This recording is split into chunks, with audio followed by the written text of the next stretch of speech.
Hi friends, ಇವತ್ತಿನ ವಿಡಿಯೋದಲ್ಲಿ 5th maths text book ನಲ್ಲಿ ಬರುವಂತ ಪ್ರಮುಖ ಅಂಶಗಳು, ಗಣಿತ ವಿಷಯಕ್ಕೆ ಸಂಬಂಧಿಸಿದಂತೆ ಪ್ರಮುಖ ಅಂಶಗಳು ಏನೇನು ಬರುತ್ತೆ ಅನ್ನೋದನ್ನ ನಾನು ಈ ವಿಡಿಯೋದಲ್ಲಿ ಹೇಳ್ತಾ ಇದ್ದೀನಿ.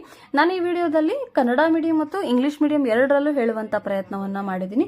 ನೋಡೋಣ friends, 5th maths text book ನಲ್ಲಿ ಬರುವಂತ ಎಲ್ಲಾ ಪಾಠಗಳಲ್ಲಿ ಇರುವಂತ ಪ್ರಮುಖ ಅಂಶಗಳು ಏನೇನಿದೆ ಅಂತ ನೋಡೋಣ. ಮೊಟ್ಟ ಮೊದಲಿಗೆ ಬರುವಂತದ್ದು ಸಂಖ್ಯೆಗಳು ಅನ್ನುವಂಥ ಪಾಠ ಬರುತ್ತೆ. ಅದರಲ್ಲಿ ಲಾರ್ಜೆಸ್ಟ್ ನಂಬರ್ಸ್ ಅಂದ್ರೆ ಅತಿ ದೊಡ್ಡ ಸಂಖ್ಯೆಗಳು ಏನು ಅಂತ ನಮಗೆ ಗೊತ್ತಿದೆ. 0ಯಿಂದ 9ರವರೆಗೆ ಇರುವಂತವಕ್ಕೆ ಏನಂತ ಕರಿತೀವಿ ನಾವು? ಅಂಕಿ ಅಂತ ಕರಿತೀವಿ ಅಲ್ವಾ? ಅಂದ್ರೆ ಸಿಂಗಲ್ ಡಿಜಿಟ್ ಇವೆಲ್ಲ ನೀವು ಸಿಂಗಲ್ ಡಿಜಿಟ್. ಸೊ ಅಂಕಿಗಳು ಎಲ್ಲಿಂದ ಸ್ಟಾರ್ಟ್ ಆಗುತ್ತೆ? 0ಯಿಂದ 9. ಹಾಗಾಗಿ 1 ಅಂಕಿಯ ದೊಡ್ಡ ಸಂಖ್ಯೆ ಯಾವುದು? 9 ಅಂತ ಬರುತ್ತೆ. 2 ಅಂಕಿಯ ದೊಡ್ಡ ಸಂಖ್ಯೆ 99, 3 ಅಂಕಿಯ ದೊಡ್ಡ ಸಂಖ್ಯೆ 999, 4 ಅಂಕಿಯ ದೊಡ್ಡ ಸಂಖ್ಯೆ 9999, 5 ಅಂಕಿಯ ದೊಡ್ಡ ಸಂಖ್ಯೆ 99999, 6 ಅಂಕಿಯ ದೊಡ್ಡ ಸಂಖ್ಯೆ 9,99,999, 7 ಅಂಕಿಯ ದೊಡ್ಡ ಸಂಖ್ಯೆ 99,99,999, 8 ಅಂಕಿಯ ದೊಡ್ಡ ಸಂಖ್ಯೆ ಏನಾಗುತ್ತೆ ಅಂದ್ರೆ 9,99,99,999 ಅಂತ ಬರುತ್ತೆ. ಓಕೆ ಫ್ರೆಂಡ್ಸ್, ಇಂಗ್ಲಿಷ್ ನಲ್ಲಿ single digit largest number is 9, 2 digit largest number is 99, 3 digit largest number is 999, 4 digit largest number is 9,999, 5 digit largest number is 99,900. ಈ ರೀತಿ ಕಂಟಿನ್ಯೂ ಆಗ್ತಾ ಹೋಗುತ್ತೆ. 6 ಡಿಜಿಟ್ ಇದು 9,99,999. ನೆಕ್ಸ್ಟ್ ಅದೇ ರೀತಿ 7 ಡಿಜಿಟ್ ಏನ್ ಬರುತ್ತೆ ಅಂದ್ರೆ 99,99,999 ಅಂತ ಬರುತ್ತೆ. ಓಕೆ ಫ್ರೆಂಡ್ಸ್, ಗೊತ್ತಾಯ್ತಲ್ವಾ? ನೆಕ್ಸ್ಟ್ ಸ್ಮಾಲೆಸ್ಟ್ ನಂಬರ್ ಅಂತ ಬರುತ್ತೆ, ಅಂದ್ರೆ ಚಿಕ್ಕ ಸಂಖ್ಯೆಗಳು. 1 ಅಂಕಿಯ ಚಿಕ್ಕ ಸಂಖ್ಯೆ ಯಾವುದು? 0. 2 ಅಂಕಿಯ ಚಿಕ್ಕ ಸಂಖ್ಯೆ 10, 3 ಅಂಕಿಯ ಚಿಕ್ಕ ಸಂಖ್ಯೆ 100, 4 ಅಂಕಿಯ ಚಿಕ್ಕ ಸಂಖ್ಯೆ 1000, 5 ಅಂಕಿಯ ಚಿಕ್ಕ ಸಂಖ್ಯೆ 10,000, 6 ಅಂಕಿಯ ಚಿಕ್ಕ ಸಂಖ್ಯೆ 1,00,000, 7 ಅಂಕಿಯ ಚಿಕ್ಕ ಸಂಖ್ಯೆ 10,00,000, 8 ಅಂಕಿಯ ಚಿಕ್ಕ ಸಂಖ್ಯೆ 1,00,00,000 ಅಂತ ಬರುತ್ತೆ. Okay friends, single digit smallest number is 0, 2 digit smallest number is 10, 3 digit smallest number is 100, 4 digit smallest number is 1000. So ಅದೇ ರೀತಿ 5 ಡಿಜಿಟ್ ಇದ್ದು 10,000, 6 digit is 1,00,000, 7 digit is 10,00,000, 8 digit is 1 crore ಅಂತ ಬರುತ್ತೆ. ಓಕೆ, ಇಲ್ಲೊಂದು ಪಾಯಿಂಟ್ ಇದೆ. ಕೊಟ್ಟಿರುವ ಅಂಕಿಯ ಗರಿಷ್ಠ ಸಂಖ್ಯೆಗೆ 1 ಸೇರಿಸಿದಾಗ ಮುಂದಿನ ಅಂಕಿಯ ಕನಿಷ್ಠ ಸಂಖ್ಯೆಯು ದೊರೆಯುತ್ತದೆ. ಇಲ್ಲೊಂದು ಎಕ್ಸಾಂಪಲ್ ನೋಡಿ ಗೊತ್ತಾಗುತ್ತೆ. ಅಂದ್ರೆ ಕೊಟ್ಟಿರುವ ಅಂಕಿಯ ಗರಿಷ್ಠ ಸಂಖ್ಯೆ, 1 ಅಂಕಿ ಕೊಟ್ಟಿರ್ತಾರೆ, ಅದರ ಗರಿಷ್ಠ ಅಂಕಿಗೆ 1 ಸೇರಿಸಿದಾಗ ಮುಂದಿನ ಅಂಕಿಯ ಕನಿಷ್ಠ ಸಂಖ್ಯೆ ದೊರೆಯುತ್ತದೆ. ಇಲ್ಲಿದೆ 99 + 1 = 100 ಅಂತ ಬರುತ್ತೆ. 99 ಅನ್ನೋದೇನು? 2 ಅಂಕಿಯ ದೊಡ್ಡ ಸಂಖ್ಯೆ. ಇದಕ್ಕೆ 1 ಕೂಡಿಸಿದ್ವಿ, ಹಾಗಾದ್ರೆ ಏನ್ ಬಂತು? 100 ಅಂತ ಬಂತು. 100 ಅನ್ನೋದೇನು? 3 ಅಂಕಿಯ ಚಿಕ್ಕ ಸಂಖ್ಯೆ. ಅಂದ್ರೆ 2 ಅಂಕಿಯ ದೊಡ್ಡ ಸಂಖ್ಯೆಗೆ 1 ಕೂಡಿಸಿದಾಗ ಅದ್ರ ಮುಂದಿನ ಅಂಕಿ 2 ಅಂಕಿ, ನೆಕ್ಸ್ಟ್ ಮುಂದಿನ ಅಂಕಿ ಯಾವುದು? 3 ಅಂಕಿಯ ಚಿಕ್ಕ ಸಂಖ್ಯೆ ಬರುತ್ತೆ. ಓಕೆ, ಅಂದ್ರೆ ಕೊಟ್ಟಿರುವ ಅಂಕಿಯ ಗರಿಷ್ಠ ಸಂಖ್ಯೆ, ಯಾವುದೋ ಒಂದು ಸಂಖ್ಯೆಯ ಗರಿಷ್ಠ ಸಂಖ್ಯೆ 1 ಕೂಡಿಸಿದ್ರೆ ಮುಂದಿನ ಅಂಕಿಯ ಚಿಕ್ಕ ಸಂಖ್ಯೆ ಸಿಗುತ್ತೆ ಅಂತ ಅರ್ಥ. ಓಕೆ ಫ್ರೆಂಡ್ಸ್, ಅಂದ್ರೆ 99 ಏನಂತ ಏನಿದು? Largest 2 digit number. ಇದಕ್ಕೆ 1 ಆಡ್ ಮಾಡಿದ್ರೆ ಏನ್ ಬಂತು? 100 ಬಂತು. 100 ಏನಿದು? Smallest 3 digit number. ಅರ್ಥ ಆಯ್ತಾ? ನೆಕ್ಸ್ಟ್ ಸಂಕಲನ ಅಂತ ಬರುತ್ತೆ. ಸಂಕಲನದಲ್ಲಿ 3 ಭಾಗಗಳಿರುತ್ತೆ. ನಿಮಗೆ ಗೊತ್ತಿದೆ 3 + 2 = ಎಷ್ಟು ಬರುತ್ತೆ? 5 ಅಂತ ಬರುತ್ತೆ.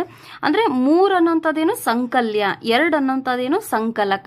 ಇವೆರಡು ಕೂಡಿಸಿದ್ ಬಂದ್ರೆ ಉತ್ತರಕ್ಕೆ ನಾವೇನಂತ ಕರಿತೀವಿ? ಮೊತ್ತ ಅಂತ ಕರಿತೀವಿ. ಕನ್ನಡದಲ್ಲಿ ಸಂಕಲ್ಯ + ಸಂಕಲಕ = ಏನಂತ ಬರುತ್ತೆ? ಮೊತ್ತ ಅಂತ ಬರುತ್ತೆ. ಇಂಗ್ಲಿಷ್ ನಲ್ಲಿ ಆಡೆಂಡ್ + ಆಡೆಂಡ್ = ಸಮ್ ಅಂತ ಬರುತ್ತೆ.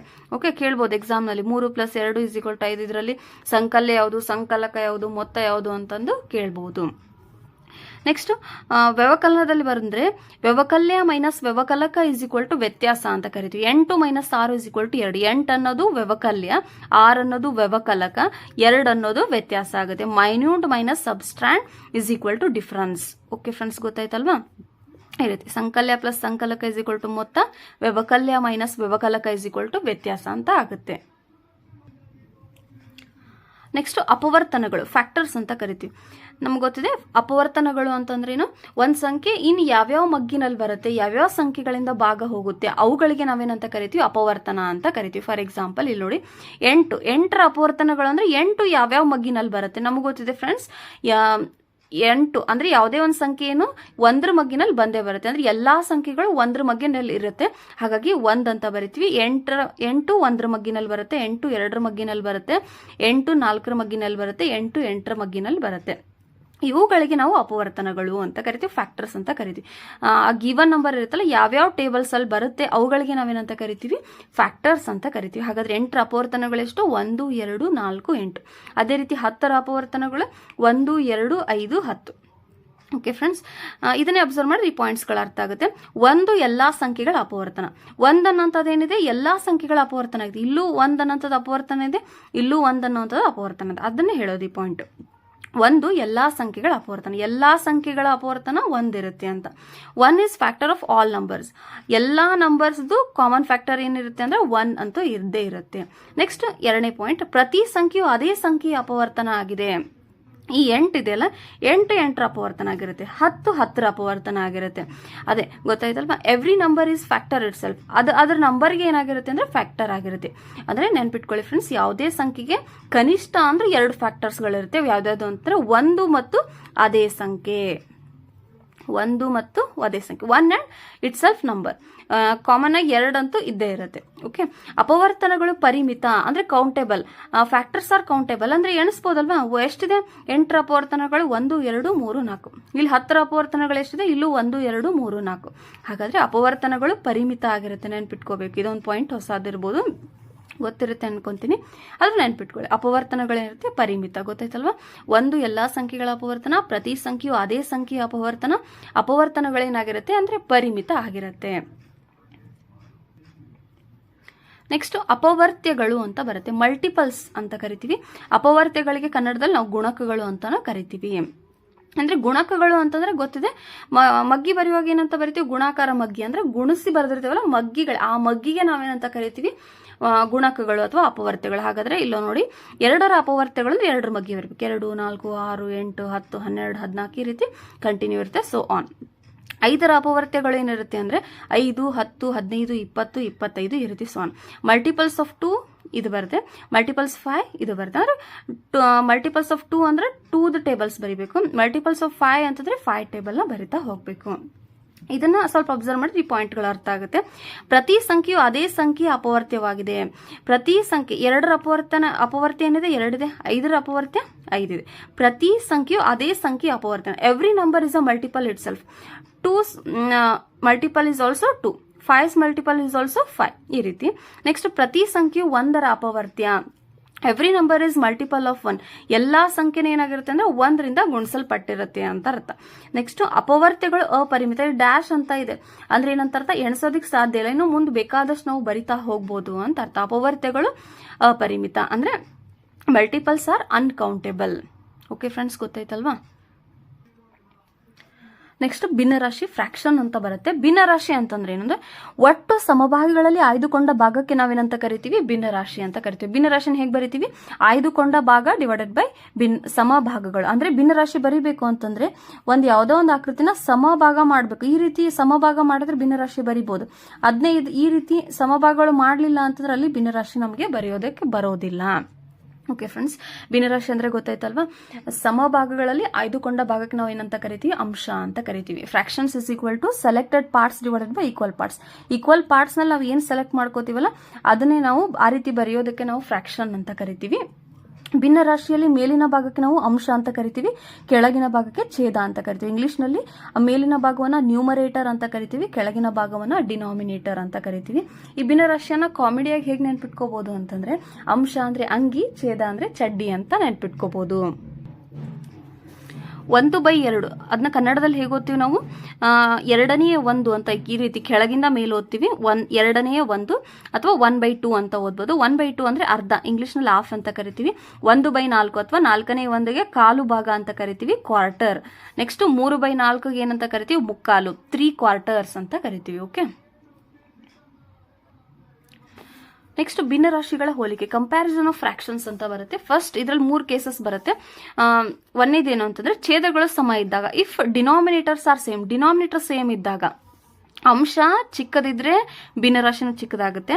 ಅಂಶ ಒಂದ್ ವೇಳೆ ದೊಡ್ಡದಿದ್ರೆ ಭಿನ್ನರಾಶಿನೂ ಕೂಡ ಏನಾಗುತ್ತೆ, ದೊಡ್ಡದಾಗುತ್ತೆ. ಅಂದ್ರೆ ಸೇಮ್ ಇಲ್ಲಿ ಛೇದಗಳ ಸಮ ಇದ್ದಾಗ ಈಸಿ. ಅಂಶ ಸಣ್ಣದಿದ್ರೆ ಭಿನ್ನರಾಶಿನೂ ಸಣ್ಣದು, ಅಂಶ ದೊಡ್ಡದಿದ್ರೆ ಭಿನ್ನರಾಶಿನೂ ದೊಡ್ಡದಾಗುತ್ತೆ. ಇಲ್ಲಿ ಫಾರ್ ಎಕ್ಸಾಂಪಲ್ ಇಲ್ಲೊಂದು ವೃತ್ತವನ್ನ 4 ಭಾಗ ಮಾಡಿದ್ವಿ, 4ರಲ್ಲಿ 1 ಭಾಗಕ್ಕೆ ಬಣ್ಣ ಕೊಟ್ಟಿದ್ದೀವಿ.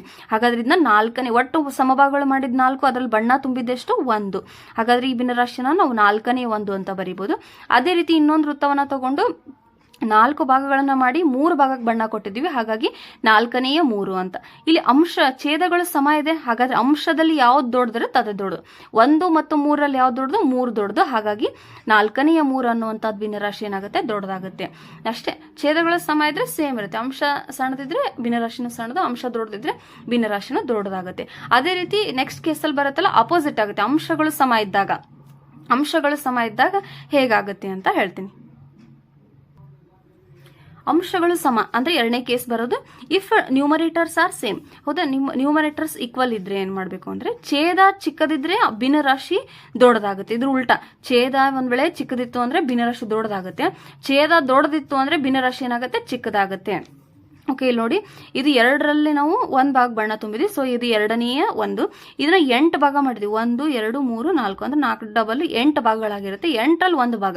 ಇಲ್ಲೇನಾಗಿದೆ ಅಂದ್ರೆ ಅಂಶಗಳು ಸಮ ಇದೆ, ಅಂಶಗಳು ಸಮ ಇದೆ. ಹಾಗಾಗಿ ಛೇದದಲ್ಲಿ ಯಾವ್ದು ಸಣ್ಣದಿರುತ್ತೆ ಅದು ದೊಡ್ಡದಾಗುತ್ತೆ, ಯಾವ್ದು ದೊಡ್ಡದಿರುತ್ತೆ ಸಣ್ಣದಾಗುತ್ತೆ. ಓಕೆ, 2 ಮತ್ತು 8ರಲ್ಲಿ ಚಿಕ್ಕದು ಯಾವುದು, 2. ಹಾಗಾಗಿ 2 ದೊಡ್ಡದಾಗುತ್ತೆ, 2ನೇ 1 ದೊಡ್ಡದಾಗುತ್ತೆ, 8ನೇ 1 ಚಿಕ್ಕದಾಗುತ್ತೆ. Okay friends,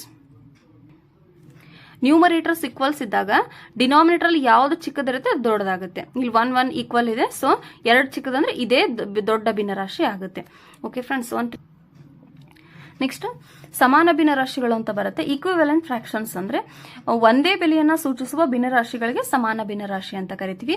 fractions which are representing same value ಇತ್ತು ಅಂದ್ರೆ ಅದಕ್ಕೆ ಈಕ್ವಿವೆಲೆಂಟ್ ಫ್ರಾಕ್ಷನ್ಸ್ ಅಂತ ಕರಿತೀವಿ. ಫಾರ್ ಎಕ್ಸಾಂಪಲ್ ಇಲ್ಲಿ ನೋಡಿ, 2ರಲ್ಲಿ 1 ಭಾಗ ಬಣ್ಣ ತುಂಬಿದ್ವಿ, 2ನೇ 1. ಇಲ್ಲಿ ಒಟ್ಟು 4 ಭಾಗಗಳು ಮಾಡಿದ್ರೆ 4ರಲ್ಲಿ 2. ಇಲ್ಲಿ 8 ಭಾಗ ಮಾಡಿ 8ರಲ್ಲಿ 4 ಅಂದ್ರೆ ಅದರ ಅರ್ಧ. ಇದೆಲ್ಲ ಎಲ್ಲವಕ್ಕೂ ಗಳ ಬೆಲೆ ಎಷ್ಟು, ಅರ್ಧ ಅಂತಾನೆ ಅರ್ಥ. ಒಂದೇ ಬೆಲೆಯನ್ನ ಸೂಚಿಸುವ ಈ ಭಿನ್ನರಾಶಿಗಳಿಗೆ ನಾವೇನಂತ ಕರಿತೀವಿ, ಸಮಾನ ಭಿನ್ನರಾಶಿಗಳು. ಅಂದ್ರೆ ಕ್ಯಾನ್ಸಲ್ ಮಾಡಿದ್ರೆ ಸೇಮ್ ಬರ್ಬೇಕು. 2 ಮತ್ತು 4 ಒಂದೇ ಟೇಬಲ್ ಅಲ್ಲಿ ಬರುತ್ತೆ. ಯಾವ್ದ್ರದ್ದು, 2 ಟೇಬಲ್ ಅಲ್ಲಿ 2 1 2 2 4 ಮತ್ತು 8 4 1 4 2 1/2 1/2 1/2 ಒಂದೇ ಬೆಲೆಯನ್ನ ಸೂಚಿಸುತ್ತಲ್ಲ. ಹಾಗಾಗಿ 1/2 2/4 4/8 ಅಂತ ಭಿನ್ನರಾಶಿಗಳಾಗುತ್ತೆ, ಸಮಾನ ಭಿನ್ನರಾಶಿಗಳು ಆಗುತ್ತೆ. ಓಕೆ ಫ್ರೆಂಡ್ಸ್, ನೆಕ್ಸ್ಟ್ ಕೋನಕ್ಕೆ ನಾವೇನಂತ ಕರಿತೀವಿ, ಇಂಗ್ಲಿಷ್ ನಲ್ಲಿ ಆಂಗಲ್ ಅಂತ ಕರಿತೀವಿ. ಈ ಕೋನ ಅನ್ನುವಂಥದ್ದು ಗ್ರೀಕ್ ಭಾಷೆಯ ಅಂಗಿಲೋಸ್ ಅನ್ನುವಂತ ಪದದಿಂದ ಬಂದಿದೆ. ಈ ಅಂಗಿಲೋಸ್ ಪದದ ಅರ್ಥ ಏನು ಅಂತಂದ್ರೆ ವಕ್ರವಾದದ್ದು, ಕ್ರಾಸ್ಡ್ ಅಂತ ಅರ್ಥ. ಈ ಪದಗಳು ಎಕ್ಸಾಮ್ ನಲ್ಲಿ ಬರೋ ಚಾನ್ಸಸ್ ಇರುತ್ತೆ. ಕೋನ ಅನ್ನುವಂಥದ್ದು ಯಾವ ಪದದಿಂದ ಬಂದಿದೆ, ಅದರ ಅರ್ಥ ಏನು ಅಂತ ಕೇಳ್ಬೋದು. ಕೋನಕ್ಕೆ ನಾವು ಇಂಗ್ಲಿಷ್ ನಲ್ಲಿ ಆಂಗಲ್ ಅಂತ ಕರಿತೀವಿ. ಇದು ಗ್ರೀಕ್ ಭಾಷೆಯ ಪದವಾದಂತ ಅಂಗಿಲೋಸ್ ಅನ್ನುವಂತ ಪದದಿಂದ ಬಂದಿದೆ. ಅಂಗಿಲೋಸ್ ಪದದ ಅರ್ಥ ಏನು ಅಂತಂದ್ರೆ ವಕ್ರವಾದದ್ದು, ಕ್ರಾಸ್ಡ್ ಇರುವಂತದ್ದು ಅಂತ ಅರ್ಥ. ನೆಕ್ಸ್ಟ್ ನಮಗೆ ಗೊತ್ತಿದೆ, 2 ಕಿರಣಗಳ ಮಧ್ಯೆ ಉಂಟಾಗೋದಕ್ಕೆ ನಾವೇನಂತ ಕರಿತೀವಿ, ಕೋನ ಅಂತ ಕರಿತೀವಿ. ಓ ಏನಾಗಿದೆ ಅಂತಂದ್ರೆ ಕೋನದ ಶೃಂಗ. OA ಮತ್ತು OBಗಳೇನಾಗಿದೆ, ಕಿರಣಗಳಾಗಿದೆ. ಓಕೆ, ಓ ಅಂದ್ರೆ ಏನಂತ ವರ್ಟೈಸ್ ಆಫ್ ಆಂಗಲ್ ಅಂತ ಕರಿತೀವಿ. ನೆಕ್ಸ್ಟ್ OA OB ಅವುಗಳಿಗೆ ಏನಂತ ಕರಿತೀವಿ, ರೇಸ್ ಅಂತ ಕರಿತೀವಿ. RAYS ರೇಸ್ ಅಂತ ಕರಿತೀವಿ. ನೆಕ್ಸ್ಟ್ ಕೋನವನ್ನ ಹೇಗೆ ಓದೋದು, ಯಾವ ಬಿಂದುವಿನಲ್ಲಿ ಕೋನ ಉಂಟಾಗಿದೆಯಲ್ಲ ಅದು ಮಧ್ಯದಲ್ಲಿ ಬರೋ ಹಾಗೆ ಓದ್ಕೋಬೇಕು. AOB ಅಂತ ಓದ್ಬೋದು, ಅಥವಾ ಕೋನ AOB ಅನ್ಬೋದು, ಅಥವಾ ಕೋನ BOA ಅಂತ ಅನ್ಬೋದು. ಕೋನ AOB ಆರ್ ಕೋನ BOA ಅಂತ ಬರಿಬೋದು, ಅಥವಾ AOB ಬರೆದು ಮಧ್ಯದಲ್ಲಿ ಈ ರೀತಿ ಕ್ಯಾಪ್ ಕೂಡ ಹಾಕ್ಬೋದು. ಓಕೆ ಫ್ರೆಂಡ್ಸ್, ಕೋನವನ್ನ ಅಳೆಯಲು ಬಳಸುವ ಸಾಧನಕ್ಕೆ ಏನಂತ ಕರಿತೀವಿ, ಕೋನ ಮಾಪಕ, ಪ್ರೊಟ್ರಾಕ್ಟರ್ ಅಂತ ಕರಿತೀವಿ. ಕೋನವನ್ನ ಯಾವ್ದ್ರಲ್ಲಿ ಅಳಿತೀವಿ, ನಾವು ಡಿಗ್ರಿನಲ್ಲಿ ಅಳಿತೀವಿ. ಅದರದ್ದು ಒಟ್ಟು ಕೋನ ಎಷ್ಟಿರುತ್ತೆ ಅಂದ್ರೆ 180 ಡಿಗ್ರಿ ಇರುತ್ತೆ. ಹಾಗಾದ್ರೆ 180 ಡಿಗ್ರಿ ಅಳೆಯುವಂತ ಕೋನ ಮಾಪಕಗಳು ಅಷ್ಟೇ ಇದೆನಾ, ಇಲ್ಲ, 360 ಡಿಗ್ರಿ ಅಳೆಯುವಂತ ಕೋನ ಮಾಪಕಗಳು ಸಹ ಇದೆ. ಕೋನ ಮಾಪಕ ಈ ರೀತಿ ಇರುತ್ತಲ್ಲ, ನೋಡಿದ್ರಲ್ಲ, ಪ್ರೊಟ್ರಾಕ್ಟರ್.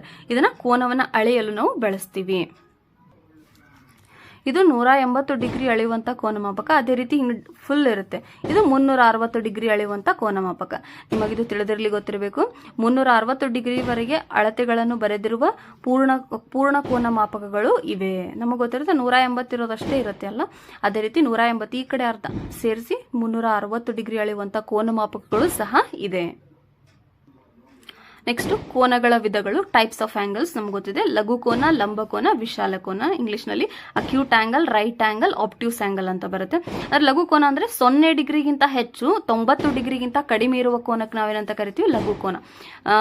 0 ಡಿಗ್ರಿಗಿಂತ ಜಾಸ್ತಿ ಇರಬೇಕು, 90 ಡಿಗ್ರಿಗಿಂತ ಕಡಿಮೆ ಇರುವಂತ ಆಂಗಲ್ಗೆ ನಾವೇನಂತ ಕರಿತೀವಿ? ಅಕ್ಯೂಟ್ ಆಂಗಲ್ ಅಂತ ಕರಿತೀವಿ. ನೆಕ್ಸ್ಟ್ ಲಂಬಕೋನ. ಲಂಬ ಅಂದ್ರೆ 90 ಅಂತ, ಕರೆಕ್ಟಾಗಿ 90 ಡಿಗ್ರಿ ಇದ್ರೆ ಅದಕ್ಕೆ ಏನಂತ ಕರಿತೀವಿ ನಾವು? ಲಂಬಕೋನ. ಇಂಗ್ಲಿಷ್ನಲ್ಲಿ ರೈಟ್ ಆಂಗಲ್ ಅಂತ ಕರಿತೀವಿ. ವಿಶಾಲ ಕೋನ 90 ಡಿಗ್ರಿಗಿಂತ ಹೆಚ್ಚು 180 ಡಿಗ್ರಿಗಿಂತ ಕಡಿಮೆ ಇರುವ ಕೋನಕ್ಕೆ ನಾವೇನಂತ ಕರಿತೀವಿ? ಆಬ್ಟ್ಯೂಸ್ ಆಂಗಲ್ ಅಂತ ಕರಿತೀವಿ.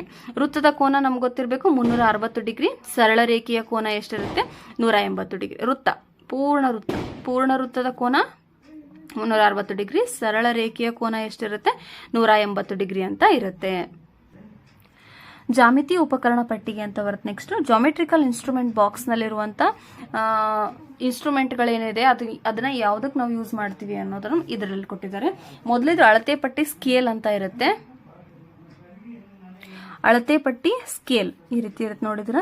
ಇದರ ಉಪಕರಣದ ಉಪಯೋಗ ಏನು ಅಂತಂದ್ರೆ ಸರಳ ರೇಖೆ ರೇಖಾಖಂಡಗಳನ್ನು ಎಳೆಯಲು, ಅಂದ್ರೆ ಸ್ಟ್ರೇಟ್ ಲೈನ್ ಅನ್ನು ಎಳೆಯೋದಕ್ಕೆ ಬಳಸ್ತೀವಿ, ಮತ್ತೆ ರೇಖಾಖಂಡಗಳ ಉದ್ದಗಳನ್ನ ಅಳೆಯಲು ಅಂತ ಕರಿತೀವಿ. ಅಂದ್ರೆ ಇದೇ ರೇಖಾಖಂಡದ ಉದ್ದವನ್ನು ಎಳೆಯಲು ಬಳಸ್ತೀವಿ ಮತ್ತು ಅಳೆಯಲು ಕೂಡ ನಾವು ಬಳಸ್ತೀವಿ. ಎಷ್ಟಿದೆ ಮೆಜರ್ಮೆಂಟ್ ಮಾಡೋದನ್ನು ಬಳಸ್ತೀವಿ. ಲೈನ್ ಸೆಗ್ಮೆಂಟ್ ಅದನ್ನ ಮೆಜರ್ ಮಾಡೋದಕ್ಕೆ ನಾವು ಬಳಸ್ತೀವಿ.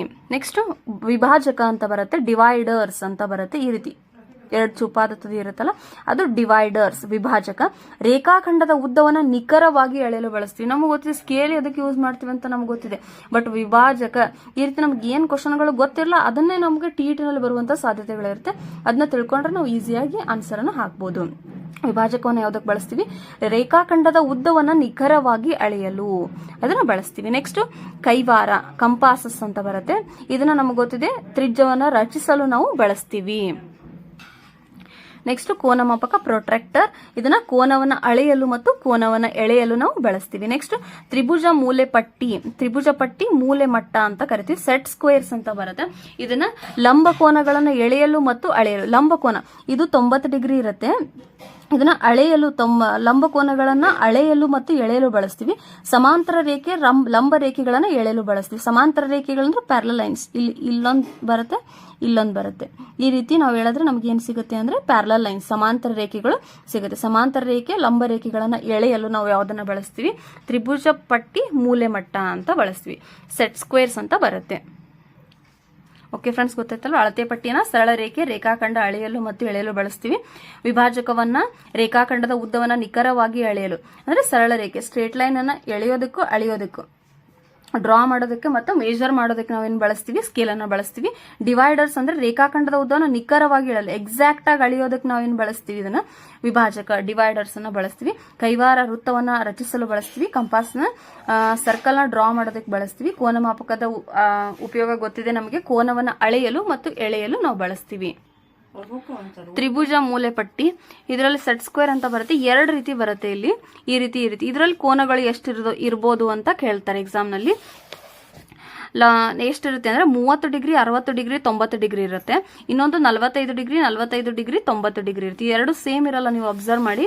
ಇವೆರಡು ಏನಿರಲ್ಲ, ಸೇಮ್ ಇರಲ್ಲ. ಒಂದ್ರದ್ದು ಇದು ಸೇಮ್ ಇದೆ ಅಂತಂದ್ರೆ ಇದು ಇಲ್ಲಿ 90 ಡಿಗ್ರಿ, ಇಲ್ಲಿ 45, ಇಲ್ಲಿ 45 ಇರುತ್ತೆ. ಇಲ್ಲಿ 90 ಇರುತ್ತೆ, ಇಲ್ಲಿ 60 ಇರುತ್ತೆ, ಇಲ್ಲಿ 60, ಇಲ್ಲಿ 30 ಇರುತ್ತೆ. ಗೊತ್ತಾಯ್ತಲ್ವಾ? ಸೆಟ್ ಸ್ಕ್ವೇರ್ಸ್ ಆಂಗಲ್ಸ್ ಎಷ್ಟು ಇರ್ಬೋದು ಅಂತ ಕೇಳೋ ಚಾನ್ಸಸ್ ಇದೆ. 30 ಡಿಗ್ರಿ, 60 ಡಿಗ್ರಿ, 90 ಡಿಗ್ರಿ. ನೆಕ್ಸ್ಟ್ ಇನ್ನೊಂದು 45 ಡಿಗ್ರಿ, 90 ಡಿಗ್ರಿ. ನೆಕ್ಸ್ಟ್ ವೃತ್ತ, ಸರ್ಕಲ್ ಅಂತ ಬರುತ್ತೆ. ಸರ್ಕಲ್ ನಮ್ಗೆ ಗೊತ್ತಿದೆ. ಪರಿಧಿ ಅಂತಂದ್ರೆ ವೃತ್ತದ ಸುತ್ತಲೂ ಇರುವ ದೂರಕ್ಕೆ ನಾವೇನಂತ ಕರಿತೀವಿ? ಸುತ್ತಲೂ ಇದೆಯಲ್ಲ, ಇದಕ್ಕೆ ನಾವು ಪರಿಧಿ ಅಂತ ಕರಿತೀವಿ. ಇಂಗ್ಲಿಷ್ ನಲ್ಲಿ ಸರ್ಕಂಫರೆನ್ಸ್ ಅಂತ ಕರಿತೀವಿ. ನೆಕ್ಸ್ಟ್ ಕೇಂದ್ರ ಅಂತ ಬರುತ್ತೆ, ಸೆಂಟರ್. ವೃತ್ತದ ಮಧ್ಯ ಬಿಂದುವಿಗೆ, ಸೆಂಟ್ರಲ್ ಪಾಯಿಂಟ್ಗೆ ನಾವೇನಂತ ಕರಿತೀವಿ? ಸೆಂಟರ್ ಅಂತ ಕರಿತೀವಿ. ತ್ರಿಜ್ಯ ಅಂತಂದ್ರೆ ವೃತ್ತದ ಕೇಂದ್ರ ಬಿಂದು ಮತ್ತು ಪರಿಧಿಯ ಮೇಲಿನ ಒಂದು ಬಿಂದು. ಯಾವುದು? ವೃತ್ತದ ಕೇಂದ್ರ ಬಿಂದು ಮತ್ತು ಪರಿಧಿಯ ಮೇಲಿನ ಒಂದು ಬಿಂದು, ಯಾವುದೇ ಬಿಂದುವನ್ನ ಸೇರಿಸುವ ರೇಖಾಖಂಡಕ್ಕೆ ನಾವು ತ್ರಿಜ್ಯ ಅಂತ ಕರಿತೀವಿ. ಇದಕ್ಕೆ ರೇಡಿಯಸ್ ಅಂತ ಕರಿತೀವಿ. ಅಂದ್ರೆ ಸೆಂಟರ್ ಪಾಯಿಂಟ್, ಆಮೇಲೆ ಸರ್ಕಂಫರೆನ್ಸ್ ಮೇಲಿರುವಂತ ಪಾಯಿಂಟ್, ಸರ್ಕಂಫರೆನ್ಸ್ ಮೇಲೆ ಯಾವುದೇ ಒಂದು ಪಾಯಿಂಟ್ ನ ತಗೊಂಡು ಸೇರಿಸುವಂತ ಲೈನ್ ಸೆಗ್ಮೆಂಟ್ಗೆ ನಾವೇನಂತ ಕರಿತೀವಿ? ರೇಡಿಯಸ್ ಅಂತ ಕರಿತೀವಿ. ವ್ಯಾಸ ಅಂತಂದ್ರೆ ಏನಂದ್ರೆ ವೃತ್ತದ ಪರಿಧಿಯ ಮೇಲಿನ 2 ಬಿಂದುಗಳು ಕೇಂದ್ರದ ಮೂಲಕ ಹಾದೋಗ್ಬೇಕು. ಸರ್ಕಂಫರೆನ್ಸ್ ಮೇಲೆ ಇರುವಂತಹ ಎನಿ 2 ಪಾಯಿಂಟ್ಸ್ ಯಾವ್ದ್ರ ಮೂಲಕ ಹಾದೋಗ್ಬೇಕು? ಮಿಡ್ ಪಾಯಿಂಟ್ ಅಂದ್ರೆ ಸೆಂಟರ್ ಪಾಯಿಂಟ್ ಮೂಲಕ ಹಾದು ಹೋದ್ರೆ ನಾವೇನಂತ ಕರಿತೀವಿ, ವ್ಯಾಸ ಅಂತ ಕರಿತೀವಿ. ನಮಗೆ ಗೊತ್ತಿದೆ ಒಂದು ವೃತ್ತಕ್ಕೆ ಒಂದೇ ಕೇಂದ್ರವಿರುತ್ತದೆ. ಅಂದ್ರೆ ಒಂದು ವೃತ್ತಕ್ಕೆ ಎಷ್ಟು ಸೆಂಟರ್ಸ್ ಇರುತ್ತೆ, ಒಂದೇ ಕೇಂದ್ರ ಬಿಂದು ಇರುತ್ತೆ. ಒಂದು ವೃತ್ತಕ್ಕೆ ಅಪರಿಮಿತ ತ್ರಿಜ್ಯಗಳನ್ನ ಎಳಿಬಹುದು. ಇಲ್ಲಿ ತ್ರಿಜ್ಯನ ಈ ಪಾಯಿಂಟ್ ತಗೊಂತೀನಿ, ಆಮೇಲೆ ಅಥವಾ ನಾನು ಈ ಪಾಯಿಂಟ್ ತಗೊಂಡ್ರೆ ಇಲ್ಲೂ ಒಂದು ತ್ರಿಜ್ಯ ಎಳಿಬಹುದು, ಇಲ್ಲೂ ಒಂದು ತ್ರಿಜ್ಯ, ಇಲ್ಲೂ ಒಂದು ತ್ರಿಜ್ಯ, ಇಲ್ಲೂ ಒಂದು ತ್ರಿಜ್ಯ. ಈ ರೀತಿ ನಾವು ಬೇಕಾದಷ್ಟು ತ್ರಿಜ್ಯಗಳನ್ನ ನಾವು ಏನ್ ಮಾಡಬಹುದು, ಎಳಿಬಹುದು. ಅಂದ್ರೆ ಒಂದು ವೃತ್ತಕ್ಕೆ ಇನ್ಫೈನೈಟ್ ನಂಬರ್ ಆಫ್ ರೇಡಿಯಸ್ ಅನ್ನ ನಾವು ಡ್ರಾ ಮಾಡಬಹುದು. ಒಂದು ವೃತ್ತದ ಎಲ್ಲಾ ತ್ರಿಜ್ಯಗಳು ಸಮ ಆಗಿರುತ್ತೆ. ಇದು ಇಲ್ಲಿಂದ ಎಲ್ಲಿಗೆ ಎಷ್ಟು ದೂರ ಇರುತ್ತೆ, ಇದು ಅಷ್ಟೇ ದೂರ ಇರುತ್ತೆ. ಹಾಗಾದ್ರೆ ಒಂದು ವೃತ್ತದ ಎಲ್ಲಾ ತ್ರಿಜ್ಯಗಳೇನಿರುತ್ತೆ, ಸಮ ಇರುತ್ತೆ. ಹಾಗಾದ್ರೆ ವ್ಯಾಸ ಇಸ್ ಈಕ್ವಲ್ ಟು 2 ತ್ರಿಜ್ಯಗಳು. ಇಲ್ಲಿಂದ ಎಲ್ಲಿರೋ ವ್ಯಾಸ ಅಂತಂದ್ರೆ ಇದು ಓ ಪಾಯಿಂಟ್ ಅನ್ನು, ಇದು ಇದು ಬಿ. ಎ ಬಿ ಅನ್ನೋದು ವ್ಯಾಸ ಆದ್ರೆ ಓ ಎ ಮತ್ತು ಒ ಬಿಗಳು ತ್ರಿಜ್ಯಗಳಾಗುತ್ತೆ. ಹಾಗಾದ್ರೆ ಒಂದು ವ್ಯಾಸ ಅಂತಂದ್ರೆ ಎಷ್ಟು ತ್ರಿಜ್ಯಗಳು, 2 ತ್ರಿಜ್ಯಗಳು. ಹಾಗಾದ್ರೆ ವ್ಯಾಸಕ್ಕೆ ನಾವು ಡಯಾಮೀಟರ್ ಅಂತ ಕರಿತೀವಿ. D is equal to 2r ಅಂತ ಬರೀಬಹುದು, ಅಥವಾ ಆರ್ ಇಸ್ ಈಕ್ವಲ್ ಟು ಡಿ/2. ರೇಡಿಯಸ್ ತ್ರಿಜ್ಯ ಅಂದ್ರೇನು, ಡಯಾಮೀಟರ್ ಆಫ್ ಅಂತಾನು ಬರೀಬಹುದು. ನೆಕ್ಸ್ಟ್ ಉದ್ದ, ಲೆಂತ್. ಇದ್ರದ್ದು ಎಸ್ಐ ಏಕಮಾನ ಏನ್ ಬರುತ್ತೆ, ಮೀಟರ್. ಉದ್ದವನ್ನ ಯಾವ್ದ್ರಲ್ಲಿ ಅಳಿತೀವಿ ನಾವು, ಮೀಟರ್, ಎಂ ಅಂತ ಬರಿತೀವಿ. ಇದರಲ್ಲಿ ದೊಡ್ಡ ಆದರ್ಶಮಾನಗಳು, ಚಿಕ್ಕ ಆದರ್ಶಮಾನಗಳು ಅಂತ ಬರುತ್ತೆ. ಲಾರ್ಜರ್ ಯೂನಿಟ್ಸ್, ಆಮೇಲೆ ಸ್ಮಾಲರ್ ಯೂನಿಟ್ಸ್. ನೆನ್ಪಿಟ್ಕೊಳ್ಳಿ, ಇದನ್ನ ನೆನ್ಪಿಟ್ಕೋಬೇಕು. ಡೆಕಾ ಹೆಕ್ಟೋ ಕಿಲೋ ಅಂದ್ರೆ 10, 100, 1000 ಪಟ್ಟು. ಡೆಕಾ hecto kilo, deci centi milli. ಏನ್ ಹೇಳಿ, ಡೆಕಾ hecto kilo, deci centi milli ಅಂತ ಬರುತ್ತೆ. ಡೆಕಾ ಎಂದರೆ 10 ಪಟ್ಟು, ಹೆಕ್ಟೋ ಎಂದರೆ 100 ಪಟ್ಟು, ಕಿಲೋ ಎಂದರೆ 1000 ಪಟ್ಟು. Deca means 10 times, hecto means 100 times, kilo means 1000 times. Deci means 1/10 times, centi means 1/100 times, milli means 1/1000 times. Deci ಅಂದ್ರೆ 10ನೇ 1 ಪಟ್ಟು, ಸೆಂಟಿ ಅಂದ್ರೆ 100ನೇ 1 ಪಟ್ಟು, ಮಿಲಿ ಅಂದ್ರೆ 1000ನೇ 1 ಪಟ್ಟು. ಇದ್ರ ಫಿಕ್ಸ್ ಇದು. ಡೆಕಾ ಅಂದ್ರೆ 10 ಪಟ್ಟು ಅಂತಾನೆ ಫಿಕ್ಸ್. ಹೆಕ್ಟೋ ಅಂದ್ರೆ 100. ಇದು ನೆನ್ಪಿಟ್ಕೊಂಡ್ರೆ 2 ಚಾಪ್ಟರ್ಗಳಲ್ಲಿ ಹೆಲ್ಪ್ ಆಗುತ್ತೆ. ಗೊತ್ತಾಯ್ತಲ್ವಾ? ಡೆಕಾ ಎಂದರೆ 10, ಹೆಕ್ಟೋ ಎಂದರೆ 100, ಕಿಲೋ ಎಂದರೆ 1000. ಡೆಸಿ ಅಂದರೆ 10ನೇ 1, ಸೆಂಟಿ ಎಂದರೆ 100ನೇ 1, ಮಿಲಿ ಅಂದರೆ 1000ನೇ 1. ಅದೇ ರೀತಿ ಒಂದು ಡೆಕಾಮೀಟರ್ ಎಂದರೆ 10 ಮೀಟರ್, ಒಂದು ಹೆಕ್ಟೋಮೀಟರ್ ಎಂದರೆ 100 ಮೀಟರ್, ಒಂದು ಕಿಲೋಮೀಟರ್ ಎಂದರೆ 1000 ಮೀಟರ್. ಅದೇ ರೀತಿ ಒಂದು ಡೆಸಿಮೀಟರ್ ಎಂದರೆ 10ನೇ 1 ಮೀಟರ್, ಒಂದು ಸೆಂಟಿಮೀಟರ್ ಎಂದರೆ 100ನೇ 1 ಮೀಟರ್. ನೆಕ್ಸ್ಟ್ ಒಂದು ಮಿಲಿಮೀಟರ್ ಅಂದ್ರೆ 1000ನೇ 1. ನೆನ್ಪಿಟ್ಕೊಳ್ಳಿ, ಯಾವಾಗ್ಲೂ ಕಿಲೋ ಅಂತಂದ್ರೆ 1000 ಗೊತ್ತಿದೆ. 1 ಕಿಲೋಮೀಟರ್ಗೆ 1000 ಮೀಟರ್ಗಳು, 1 ಕಿಲೋಗ್ರಾಮ್ಗೆ 1000 ಗ್ರಾಮ್ಗಳು. ಗೊತ್ತಾಯ್ತಲ್ವಾ ಫ್ರೆಂಡ್ಸ್? ನೆಕ್ಸ್ಟ್ ನಮ್ಗೆ ಗೊತ್ತಿದೆ 1 centimetre is equal to 10 millimetre, 1 metre ಅಂದ್ರೆ 100 ಸೆಂಟಿಮೀಟರ್, 1 ಕಿಲೋಮೀಟರ್ ಎಂದರೆ 1000 ಮೀಟರ್.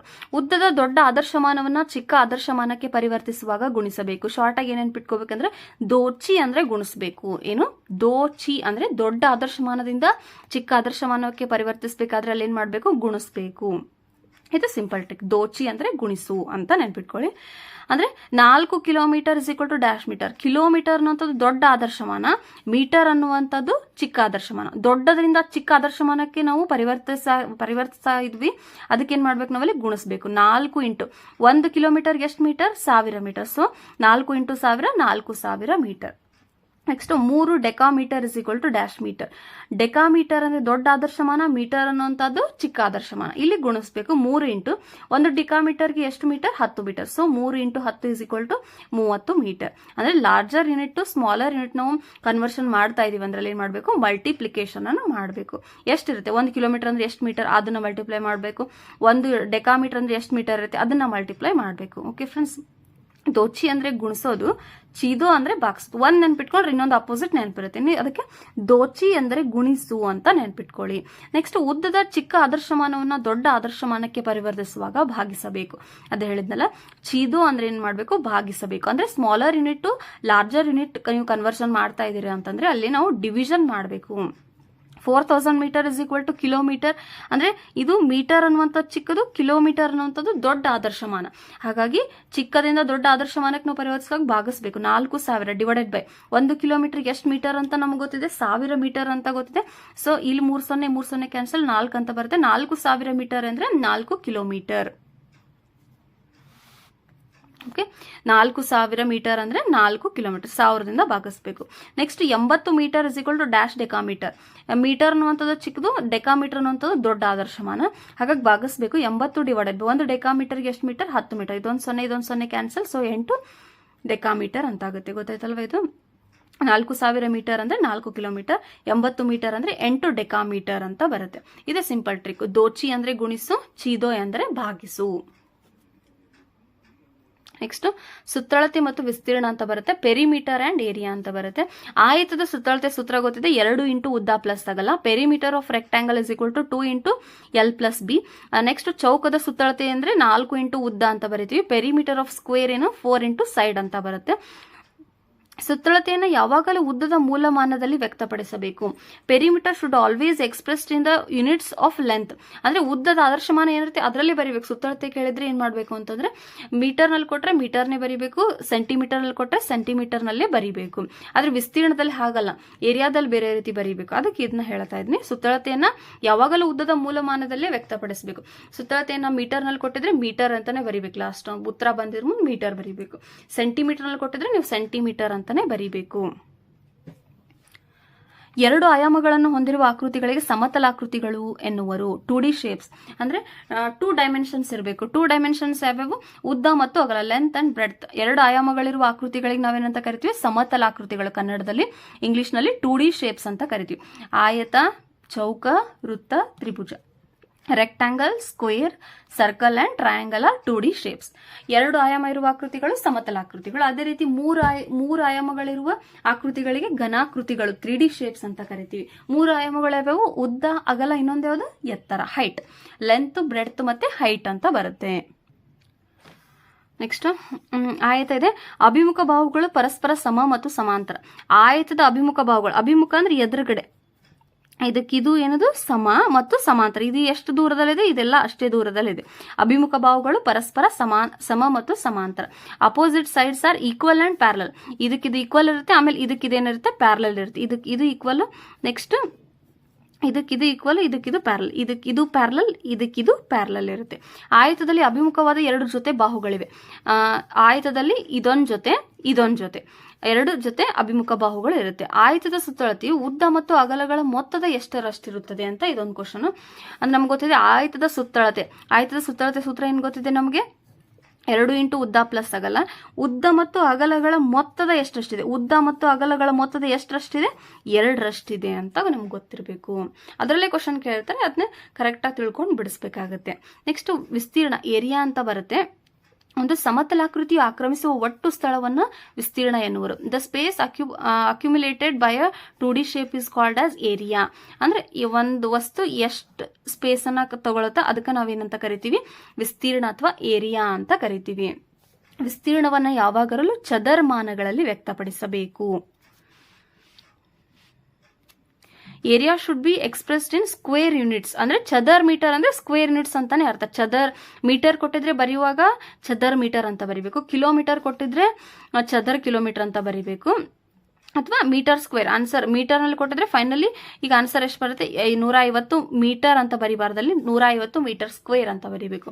ಅಥವಾ ಇನ್ನೊಂದ್ ಕಡೆ 1000 ಅಂತ ಬರುತ್ತೆ, 1000 ಮೀಟರ್ ಸ್ಕ್ವೇರ್ ಅಂತ ಬರಿಬೇಕು. ಈ ರೀತಿ ವಿಸ್ತೀರ್ಣವನ್ನು ಯಾವಾಗಲೂ ಚದರಮಾನಗಳಲ್ಲಿ ಸ್ಕ್ವೇರ್ ಯೂನಿಟ್ಸ್ ಗಳಲ್ಲೇ ವ್ಯಕ್ತಪಡಿಸಬೇಕು. ಸುತ್ತಳತೆಯನ್ನ ಅದೇ ಮಾನಗಳಲ್ಲಿ ಬರೆದ್ರೆ ನಡೆಯುತ್ತೆ. ಘಟಕ ಚೌಕಗಳು, ಯೂನಿಟ್ ಸ್ಕ್ವೇರ್ಸ್ ಅಂತ ಬರುತ್ತೆ. 1 ಸೆಂಟಿಮೀಟರ್ ಉದ್ದ, 1 ಸೆಂಟಿಮೀಟರ್ ಅಗಲವನ್ನು ಹೊಂದಿರುವ ಚೌಕಗಳಿಗೆ ನಾವು ಘಟಕ ಚೌಕಗಳು ಅಂತ ಕರಿತೀವಿ.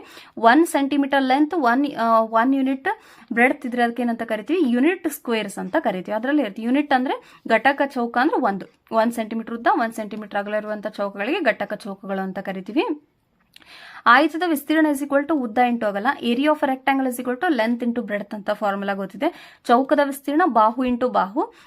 ಏರಿಯಾ ಆಫ್ ಸ್ಕ್ವೇರ್ ಏನಂತ ಬರುತ್ತೆ? Side into side. ವಿಸ್ತೀರ್ಣದ ಆದರ್ಶಮಾನ ಚದರಮಾನ ಹೇಳಿದೀನಿ. Unit of area square unit ಅಂತ ನಾವು ಬರೀಬೇಕು. ನೆಕ್ಸ್ಟ್ ಸ್ತಂಭ ನಕ್ಷೆ ಅಂತ ಬರುತ್ತೆ. ದತ್ತಾಂಶಗಳನ್ನು ಅಡ್ಡವಾಗಿ ಮತ್ತು ನೇರವಾಗಿ ಸಮಾನ ಅಂತರದ ಮತ್ತು ಒಂದೇ ಅಗಲದ ಸ್ತಂಭಗಳಲ್ಲಿ ಪ್ರತಿನಿಧಿಸಿದ ನಕ್ಷೆಯನ್ನು ಸ್ತಂಭ ನಕ್ಷೆ ಎನ್ನುವರು. ದತ್ತಾಂಶಗಳನ್ನು ಅಡ್ಡವಾಗಿ ಮತ್ತು ನೇರವಾಗಿ, ಹಿಂಗೆ ಇದು ನೇರವಾಗಿನೂ ನಾವು ಪ್ರತಿನಿಧಿಸಬಹುದು ಅಥವಾ ಈ ರೀತಿ ಅಡ್ಡವಾಗಿನೂ ನಾವೇನ್ ಮಾಡ್ಬೋದು? ಪ್ರತಿನಿಧಿಸಬಹುದು. ನೇರವಾಗಿ ಸಮಾನ ಅಂತರದ, ಇಲ್ಲಿಂದ ಈ ಕಂಬದಿಂದ ಈ ಕಂಬಕ್ಕೆ ಒಂದೇ ಅಂತರ ಇರುತ್ತೆ. ಸಮಾನ ಅಂತರದ ಮತ್ತು ಒಂದೇ ಅಗಲ ಇರುವ ಈ ಕಂಬಗಳ ಅಗಲನ ಏನಿರಬೇಕು? ಒಂದೇ ಇರಬೇಕು. ಈ ರೀತಿ ಒಂದೇ ಅಗಲದ ಸ್ತಂಭಗಳಲ್ಲಿ ಪ್ರತಿನಿಧಿಸಿದ ನಕ್ಷೆಗೆ ಏನಂತ ಕರಿತೀವಿ? ಸ್ತಂಭ ನಕ್ಷೆ. ಸ್ತಂಭ ನಕ್ಷೆ ಅಂದ್ರೆ ಕಂಬಗಳಲ್ಲಿ ರೂಪಿಸೋದಕ್ಕೆ ನಾವೇನಂತ ಕರಿತೀವಿ? ಸ್ತಂಭ ನಕ್ಷೆ ಅಂತ ಕರಿತೀವಿ. ನೆಕ್ಸ್ಟ್ ಗುಣಾಕಾರ, ಮಲ್ಟಿಪ್ಲಿಕೇಶನ್. ಇಲ್ಲಿ ಬರುವಂತದ್ದು 3 ಇಂಟು 4 ಇಸ್ ಈಕ್ವಲ್ ಟು 12. ಹಾಗಾದ್ರೆ ಗುಣ್ಯ ಇಂಟು ಗುಣಕ ಇಸ್ ಈಕ್ವಲ್ ಟು ಗುಣಲಬ್ಧ ಅಂತ ಬರಿತೀವಿ. Multiplicand into multiplier is equal to product ಅಂತ ಬರಿತೀವಿ. ಅಂದ್ರೆ 3 ಗುಣ್ಯ 4 ಗುಣಕ 12 ಏನಾಗುತ್ತೆ ಗುಣಲಬ್ಧ. ಗುಣ್ಯ ಇಂಟು ಗುಣಕ ಇಸ್ ಈಕ್ವಲ್ ಟು ಗುಣಲಬ್ಧ ಅಂತ ನಿಮ್ಗೆ ಗೊತ್ತಿರಬೇಕು. ನಿಮ್ಗೆ ಗೊತ್ತಿದೆ ಯಾವುದೇ ಸಂಖ್ಯೆಗೆ 0ಇಂದ ಗುಣಿಸಿದ್ರೆ ಉತ್ತರ 0ನೇ ಬರುತ್ತೆ. 12 ಇಂಟು 0 ಅಂದ್ರೆ 0, 3 ಇಂಟು 0 ಅಂದ್ರೆ 0. ಯಾವುದೇ ಸಂಖ್ಯೆಗೆ 1ರಿಂದ ಗುಣಿಸಿದ್ರೆ ಅದೇ ಸಂಖ್ಯೆ ಬರುತ್ತೆ. 9 1 9, 6 1 6 ಅಂತ ಬರುತ್ತೆ. ನೆಕ್ಸ್ಟ್ ಗುಣ್ಯ ಮತ್ತು ಗುಣಕಗಳನ್ನು ಬದಲಾಯಿಸಿದಾಗಲೂ ಅವುಗಳ ಗುಣಲಬ್ಧ ಒಂದೇ ಆಗಿರುತ್ತದೆ. ಗುಣ್ಯ ಮತ್ತು ಗುಣಕಗಳ ಎರಡೂ ಸ್ಥಾನಗಳನ್ನು ನೀವು ಬದಲಾಯಿಸಿದ್ರು ಅದ್ರದ್ದು ಉತ್ತರ ಏನಾಗಿರುತ್ತೆ ಅಂದ್ರೆ ಗುಣಲಬ್ಧ ಒಂದೇ ಇರುತ್ತೆ. 3 ಇಂಟು 4 ಇದು ಗುಣ್ಯ, ಇದು ಗುಣಕ. ಇಲ್ಲಿ 3 ಇಂಟು 4 ಉಲ್ಟಾ ಮಾಡಿದ್ರೆ ಅಂದ್ರೆ 4 ಇಂಟು 3 ಮಾಡಿದ್ರೆ ಉತ್ತರ ಏನ್ ಬರುತ್ತೆ, ಸೇಮ್ ಬರುತ್ತೆ. ಓಕೆ ಫ್ರೆಂಡ್ಸ್, ನೆಕ್ಸ್ಟ್ ಅಂದಾಜು ರೌಂಡ್ ಆಫ್ ಅಂತ ಬರುತ್ತೆ. 10ರ ಸ್ಥಾನಕ್ಕೆ ಅಂದಾಜು ಮಾಡೋದು. To 10th place round of ಮಾಡೋದು ಹೇಗೆ ಅಂತ ಹೇಳ್ತೀನಿ. 586 ಇದೆ. 10ರ ಸ್ಥಾನ ಅಂದ್ರೆ ಎಷ್ಟು 0 ಇರುತ್ತೆ, 1 0 ಇರುತ್ತೆ. ನೀವು ಕೊನೆಯ ಒಂದು ಸ್ಥಾನಕ್ಕೆ ಬಾಕ್ಸ್ ಹಾಕಿ, ಇದನ್ನ ಬಾಕ್ಸ್ ಹಾಕಿದನ್ನ 0 ಅಂತ ಬರ್ಕೋಬೇಕು. 10ರ ಸ್ಥಾನ ಅಂದ್ರೆ 1 0 ಇರುತ್ತೆ. ಸೊ 1 ಬಾಕ್ಸಿಗಷ್ಟೇ, 1 ಅಂಕಿಗಷ್ಟೇ ಬಾಕ್ಸ್ ಹಾಕಿ ಅದನ್ನ 0 ಅಂತ 580 ಅಂತ ಬರೀರಿ. ಇಲ್ಲಿ 10 ಅಂತ ಇದೆ. 10ರ ಅರ್ಧ ಎಷ್ಟು, 5. 5ಕ್ಕಿಂತ ಜಾಸ್ತಿ ಇದ್ರೆ ಸಂಖ್ಯೆ, ಈ ಅಂಕಿ 5ಕ್ಕಿಂತ ಜಾಸ್ತಿ ಇದ್ರೆ 10 ಕೂಡಿಸಿ, ಈ ಅಂಕಿ 5ಕ್ಕಿಂತ ಕಡಿಮೆ ಇದ್ರೆ 0ನ ಕೂಡಿಸ್ಬೇಕು. ಇಷ್ಟೇ ಇದು. ಓಕೆ, ಒಂದ್ ಅಂಕಿ 10ರ ಸ್ಥಾನಕ್ಕೆ ನಾವು ರೌಂಡ್ ಆಫ್ ಮಾಡ್ತಾ ಇದೀವಿ. ಸೊ 10ರಲ್ಲಿ 1 0 ಇರುತ್ತೆ. 1 ಬಾಕ್ಸಿಗೆ 0 ಹಾಕೊಂಡು ಇದು 580 ಅಂತ ಬರ್ಕೊಳ್ಳಿ. ಇದು 5ಕ್ಕಿಂತ ಜಾಸ್ತಿ ಇದೆ ಅಲ್ಲ, ಸೊ 10 ಕೂಡಿಸ್ಕೋಬೇಕು. 500ಕ್ಕೆ 10 ಕೂಡಿಸಿದ್ರೆ 590. ನೆಕ್ಸ್ಟ್ 943 ಅಂತ ಇದೆ. ಇದಕ್ಕೆ 1ಕ್ಕೆ ಬಾಕ್ಸ್ ಹಾಕಿ 940 ಅಂತ ಆಗುತ್ತೆ. ಇದು 5ಕ್ಕಿಂತ ಚಿಕ್ಕದಿದೆ ಸಂಖ್ಯೆ, ಹಾಗಾಗಿ ನಾವು ಇದಕ್ಕೆ 0ನ ಕೂಡಿಸ್ಕೋಬೇಕು. 943ಅನ್ನ 10ರ ಸ್ಥಾನಕ್ಕೆ ಅಂದಾಜು ಮಾಡಿದ್ರೆ 940 ಅಂತ ಬರ್ತೀವಿ. 149 ಇದಕ್ಕೆ ಬಾಕ್ಸ್ ಹಾಕಿ 140 ಆಗುತ್ತೆ. 5ಕ್ಕಿಂತ ಜಾಸ್ತಿ ಇದೆ, ಸೊ 10 ಕೂಡಿಸಿ 150 ಆಗುತ್ತೆ. 345 ಇದು ಕೂಡ ಇಂಪಾರ್ಟೆಂಟ್. 340 5 ಇದ್ರೆ ಏನ್ ಮಾಡೋದು, 5 ಇದ್ರೂ ಕೂಡ ನಾವು 10ಅನ್ನೇ ಕೂಡಿಸ್ಕೋಬೇಕು. 340ಕ್ಕೆ 10 ಕೂಡಿಸಿದ್ರೆ 350. ಅಂದ್ರೆ 345ಅನ್ನ ರೌಂಡ್ ಆಫ್ ಮಾಡಿದ್ರೆ ಎಷ್ಟು ಬರುತ್ತೆ, 350 ಅಂತ ಬರುತ್ತೆ. ನೆಕ್ಸ್ಟ್ 100ರ ಸ್ಥಾನಕ್ಕೆ ಟು 100 ಪ್ಲೇಸ್ ರೌಂಡ್ ಆಫ್ ಮಾಡೋದು ಹೇಗಂತಂದ್ರೆ ಒಂದ್ ಸಂಖ್ಯೆ 4596. 100 ಅಂದ್ರೆ 2 0ಗಳಿರುತ್ತೆ. 2ಕ್ಕೆ ಬಾಕ್ಸ್ ಹಾಕಿ ಇದನ್ನು 0 ಬರ್ಕೋಬೇಕು. 4500 ಇದು 50ಕ್ಕಿಂತ ಹೆಚ್ಚಿರ್ಬೇಕು. ಇಲ್ಲಿ 50 ಅಥವಾ 50ಕ್ಕಿಂತ ಹೆಚ್ಚಿದ್ರೆ 100 ಕೂಡಿಸ್ಬೇಕು. 50ಕ್ಕಿಂತ ಕಡಿಮೆ ಇದ್ರೆ 0ನ ಕೂಡಿಸ್ಕೋಬೇಕು. ಇದು 50ಕ್ಕಿಂತ ಹೆಚ್ಚಿದೆ, ಸೊ 100 ಕೂಡಿಸ್ಕೊಳ್ಳೋಣ 4600. ನೆಕ್ಸ್ಟ್ 549 ಅಂತ ಇದೆ. 2ಕ್ಕೆ ಬಾಕ್ಸ್ ಹಾಕಿದ್ರೆ 500 ಆಯ್ತು. ಇದು 50ಕ್ಕಿಂತ ಕಡಿಮೆ ಇದೆ, ಸೊ ಹಾಗಾಗಿ 0 ಕೂಡಿಸಿ 500 ಅಂತಾನೆ ಬರುತ್ತೆ. 7396 2 ಸ್ಥಾನಗಳಿಗೆ ಬಾಕ್ಸ್ ಹಾಕಿ 50ಕ್ಕಿಂತ ಜಾಸ್ತಿ ಅಂದ್ರೆ 100 ಕೂಡಿಸ್ಕೋಬೇಕು. 7300ಕ್ಕೆ 100 ಕೂಡಿಸಿದ್ರೆ 7400. ಅದೇ ರೀತಿ 949ನ 100 ಸ್ಥಾನಕ್ಕೆ ಅಂದಾಜು ಮಾಡಿದ್ರೆ 900 ಅಂತ ಬರುತ್ತೆ. 1000 ಸ್ಥಾನಕ್ಕೆ 1000 ಅಂದ್ರೆ 3 ಸೊನ್ನೆಗಳು ಬರುತ್ತೆ. ಅಂದ್ರೆ 500 ಅಥವಾ 500ಕ್ಕಿಂತ ಹೆಚ್ಚು ಬಂದ್ರೆ 1000 ಕೂಡಿಸ್ಬೇಕು. 500ಕ್ಕಿಂತ ಕಡಿಮೆ ಇದ್ರೆ 0ನ ಕೂಡಿಸ್ಕೋಬೇಕು. 3 ಸ್ಥಾನದ ಬದಲಿ 3 0 ಬರ್ಕೊಳ್ಳಿ, 5000 ಆಗುತ್ತೆ. ಇದು 500ಕ್ಕಿಂತ ಹೆಚ್ಚಿದೆ, 863. ಅದಕ್ಕೆ 1000ನ ಕೂಡಿಸಿ 6000. 4946 ಇಲ್ಲಿ 3ಕ್ಕೆ ಬಾಕ್ಸ್ ಹಾಕಿ 4000 ಆಯ್ತು. ಪ್ಲಸ್ ಇದು 500ಕ್ಕಿಂತ ಜಾಸ್ತಿ ಇರೋದ್ರಿಂದ 1000 ಕೂಡಿಸಿ 5000. 7000ನ ರೌಂಡ್ ಆಫ್ ಮಾಡಿದ್ರೆ 7246ನ ರೌಂಡ್ ಆಫ್ ಮಾಡಿದ್ರೆ 7000. 5555ನ ರೌಂಡ್ ಆಫ್ ಮಾಡಿದ್ರೆ 6000 ಅಂತ ಆಗುತ್ತೆ.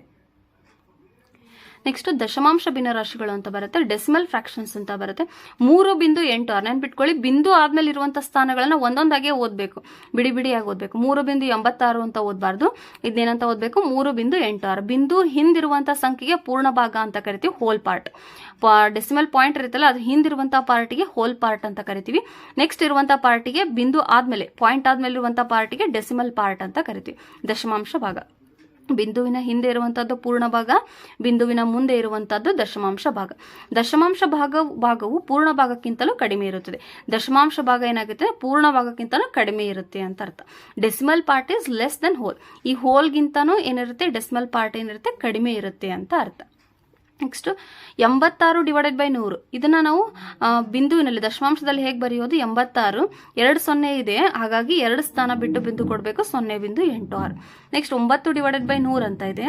ಇಲ್ಲಿ ಎಷ್ಟು ಸೊನ್ನೆಗಳಿದೆ, 2 0 ಇದೆ, ಹಾಗಾಗಿ 2 ಸ್ಥಾನ ಬಿಟ್ಟು ಬಿಂದು ಕೊಟ್ರೆ 9/100 ಏನಂತ ಬರೀಬಹುದು, 0.09 ಅಂತ ಬರೀಬಹುದು. ಅದೇ ರೀತಿ 2 ಎಕ್ಸಾಂಪಲ್ ಕೂಡ ಇದೆ. 9643/10 ಅಂದ್ರೆ 1 ಸ್ಥಾನ ಅಷ್ಟೇ ಬಿಟ್ಟು ಬಿಂದು ಕೊಡಬೇಕು, 964.3. 796/100 ಅಂದ್ರೆ 2 ಸ್ಥಾನ ಇದೆ, ಸೊ 7.96 ಅಂತ ಬರುತ್ತೆ. ನೆಕ್ಸ್ಟ್ ರಿವರ್ಸ್ 8.64 ಹೇಗೆ ಬರೀಬೇಕು ಅಂದ್ರೆ 864 ಬರ್ಕೋಬೇಕು ಡಿವೈಡೆಡ್ ಬೈ 1 ಬಿಂದು ಆದ್ಮೇಲೆ 2 ಸ್ಥಾನಗಳಿರೋದ್ರೆ 2 0 ಬರೀಬೇಕು. 860 ಡಿವೈಡೆಡ್ ಬೈ 100. 9.6 ಹೇಗೆ ಬರೀತೀವಿ 96 ಅಂತ ಬರೀರಿ. ಬಿಂದು ಆದ್ಮೇಲೆ 1 ಸ್ಥಾನ ಇರೋದ್ರೆ 1 0 ಇರುವಂತ ಸಂಖ್ಯೆನ ಬರೀರಿ, ಅಂದ್ರೆ 96/100. 0.07 ಏನಂತ ಬರೀಬಹುದು 7/100. ಅದೇ ರೀತಿ 1.5 15/10 ಅಂತ ಬರೀಬಹುದು. ನೆಕ್ಸ್ಟ್ ರಶೀದಿ ರೆಸಿಪ್ಟ್ ಅಂತ ಬರುತ್ತೆ. ಇದರಲ್ಲಿರುವಂತಹ ಅಂಶಗಳೇನಂದ್ರೆ ಅಂಗಡಿಯವನು ಗ್ರಾಹಕರಿಗೆ ನೀಡುವ ಎಲ್ಲಾ ವಿವರಗಳನ್ನು ಚೀಟಿಗೆ ಏನಂತ ಕರಿತೀವಿ ರಶೀದಿ. ಅಂಗಡಿಯವನು ಯಾರಿಗೆ ಕೊಡ್ತಾರೆ ಗ್ರಾಹಕರಿಗೆ ನೀಡುವ ಅದರಲ್ಲಿ ಎಲ್ಲಾ ವಿವರಗಳು ಅದು ಒಳಗೊಂಡ ಚೀಟಿಗೆ ಏನಂತ ಕರಿತೀವಿ ರಶೀದಿ. ಇದರಲ್ಲಿರುವಂತಹ ಅಂಶಗಳು ಅಂಗಡಿ ಹೆಸರು, ವಿಳಾಸ, ಕೊಳ್ಳುವ ದಿನಾಂಕ, ಗ್ರಾಹಕರ ಹೆಸರು, ಕೊಂಡ ಸರಕುಗಳ ಹೆಸರುಗಳು, ಪ್ರತಿ ಸರಕಿನ ಬೆಲೆ, ಗ್ರಾಹಕರು ನೀಡಬೇಕಾದ ಒಟ್ಟು ಹಣದ ಮೊತ್ತ ಇರುತ್ತೆ, ಅಂಗಡಿಯವರ ಸಹಿ ಇರುತ್ತೆ. ಫಾರ್ ಎಕ್ಸಾಂಪಲ್ ಇಲ್ಲಿದೆ ಅಮರ್ ಕೇಕ್ ಪ್ಯಾಲೇಸ್ ಅಂತ ಅಂಗಡಿ ಹೆಸರು ಇರುತ್ತೆ, ಅಂಗಡಿ ಅಡ್ರೆಸ್ ಇರುತ್ತೆ, ನಂಬರ್ ಇರುತ್ತೆ, ಅವತ್ತಿನ ದಿನಾಂಕ ಇರುತ್ತೆ, ಏನೇನು ವಿವರಗಳು ತಗೊಂಡ್ರು ಅಂತ ಇರುತ್ತೆ, ಪರಿಮಾಣ ಕ್ವಾಂಟಿಟಿ ಎಷ್ಟೆಷ್ಟು ತಗೊಂಡ್ರು, ಒಂದ್ರ ಬೆಲೆ ಎಷ್ಟು, ಒಟ್ಟು ಹಣ ಎಷ್ಟು, ಒಟ್ಟು ಮೊತ್ತವನ್ನ ಕೂಡಿಸಿ ಬರೆದಿರ್ತಾರೆ. ಆಮೇಲೆ ಅಂಗಡಿಯವರ ಸಹಿ ಇರುತ್ತೆ, ಪದಗಳಲ್ಲಿ ಕೂಡ ಇರುತ್ತೆ. ಓಕೆ ಫ್ರೆಂಡ್ಸ್, ಇದನ್ನೇ ಇಲ್ಲಿ ಕೊಟ್ಟಿರೋದು. ನೆಕ್ಸ್ಟ್ ತೂಕ ಮತ್ತು ಗಾತ್ರ ಅಂತ ಬರುತ್ತೆ. Weight and volume. ತೂಕದ ಏಕಮಾನ ಯಾವುದು ಅಂದ್ರೆ ಗ್ರಾಮ್. ತೂಕದ SI ಏಕಮಾನ ಏನ್ ಬರುತ್ತೆ ಅಂದ್ರೆ ಗ್ರಾಮ್ ಅಂತ ಬರುತ್ತೆ. Unit of weight is gram. ಒಂದು ಹೇಳಿದಿನಲ್ಲ ಆಗ್ಲೇ, ಒಂದು deca hecto kilo, deci centi milli. Same. ಒಂದು ಡೆಕಾಗ್ರಾಮ್ ಎಂದ್ರೆ 10 ಗ್ರಾಮ್, ಒಂದು ಹೆಕ್ಟೋಗ್ರಾಮ್ ಎಂದ್ರೆ 100 ಗ್ರಾಮ್, ಒಂದು ಕಿಲೋಗ್ರಾಮ್ ಎಂದ್ರೆ 1000 ಗ್ರಾಮ್. ಒಂದು decigram is equal to 1/10 gram, 1 centigram is equal to 1/100 gram, 1 milligram is equal to 1/1000 gram ಅಂತ ಬರುತ್ತೆ. 1 ಟನ್ ಅಂದ್ರೆ ಗೊತ್ತಿರಬೇಕು 1000 kg. ಆನೆಗಳ ತೂಕವನ್ನು ಟನ್ ಅಲ್ಲಿ ಅಳಿತೀವಿ ನಾವು. 1 ಟನ್ ಅಂದ್ರೆ 1000 kg. ಕ್ವಿಂಟಾಲ್ ಎಂದರೆ 100 kg. 1 kg ಅಂದ್ರೆ ನಮ್ಗೆ ಗೊತ್ತಿದೆ 1000 ಗ್ರಾಮ್. ಅರ್ಧ kg ಅಂದ್ರೆ 500 ಗ್ರಾಮ್. 1/4 kg 1/4 ಗ್ರಾಮ್ ಅಂದ್ರೆ kg ಅಂದ್ರೆ 250 ಗ್ರಾಮ್. 3/4 kg ಅಂದ್ರೆ 750 ಗ್ರಾಮ್ ಅಂತ ಗೊತ್ತಿರಬೇಕು. ನೆಕ್ಸ್ಟ್ ಸೇಮ್ ಗಾತ್ರದ ಏಕಮಾನ ವ್ಯಾಲ್ಯೂಮ್. ವ್ಯಾಲ್ಯೂಮ್ ಯೂನಿಟ್ ಏನು ಅಂತಂದ್ರೆ ಲೀಟರ್, ಎಲ್ ಅಂತ ಬರಿತೀವಿ.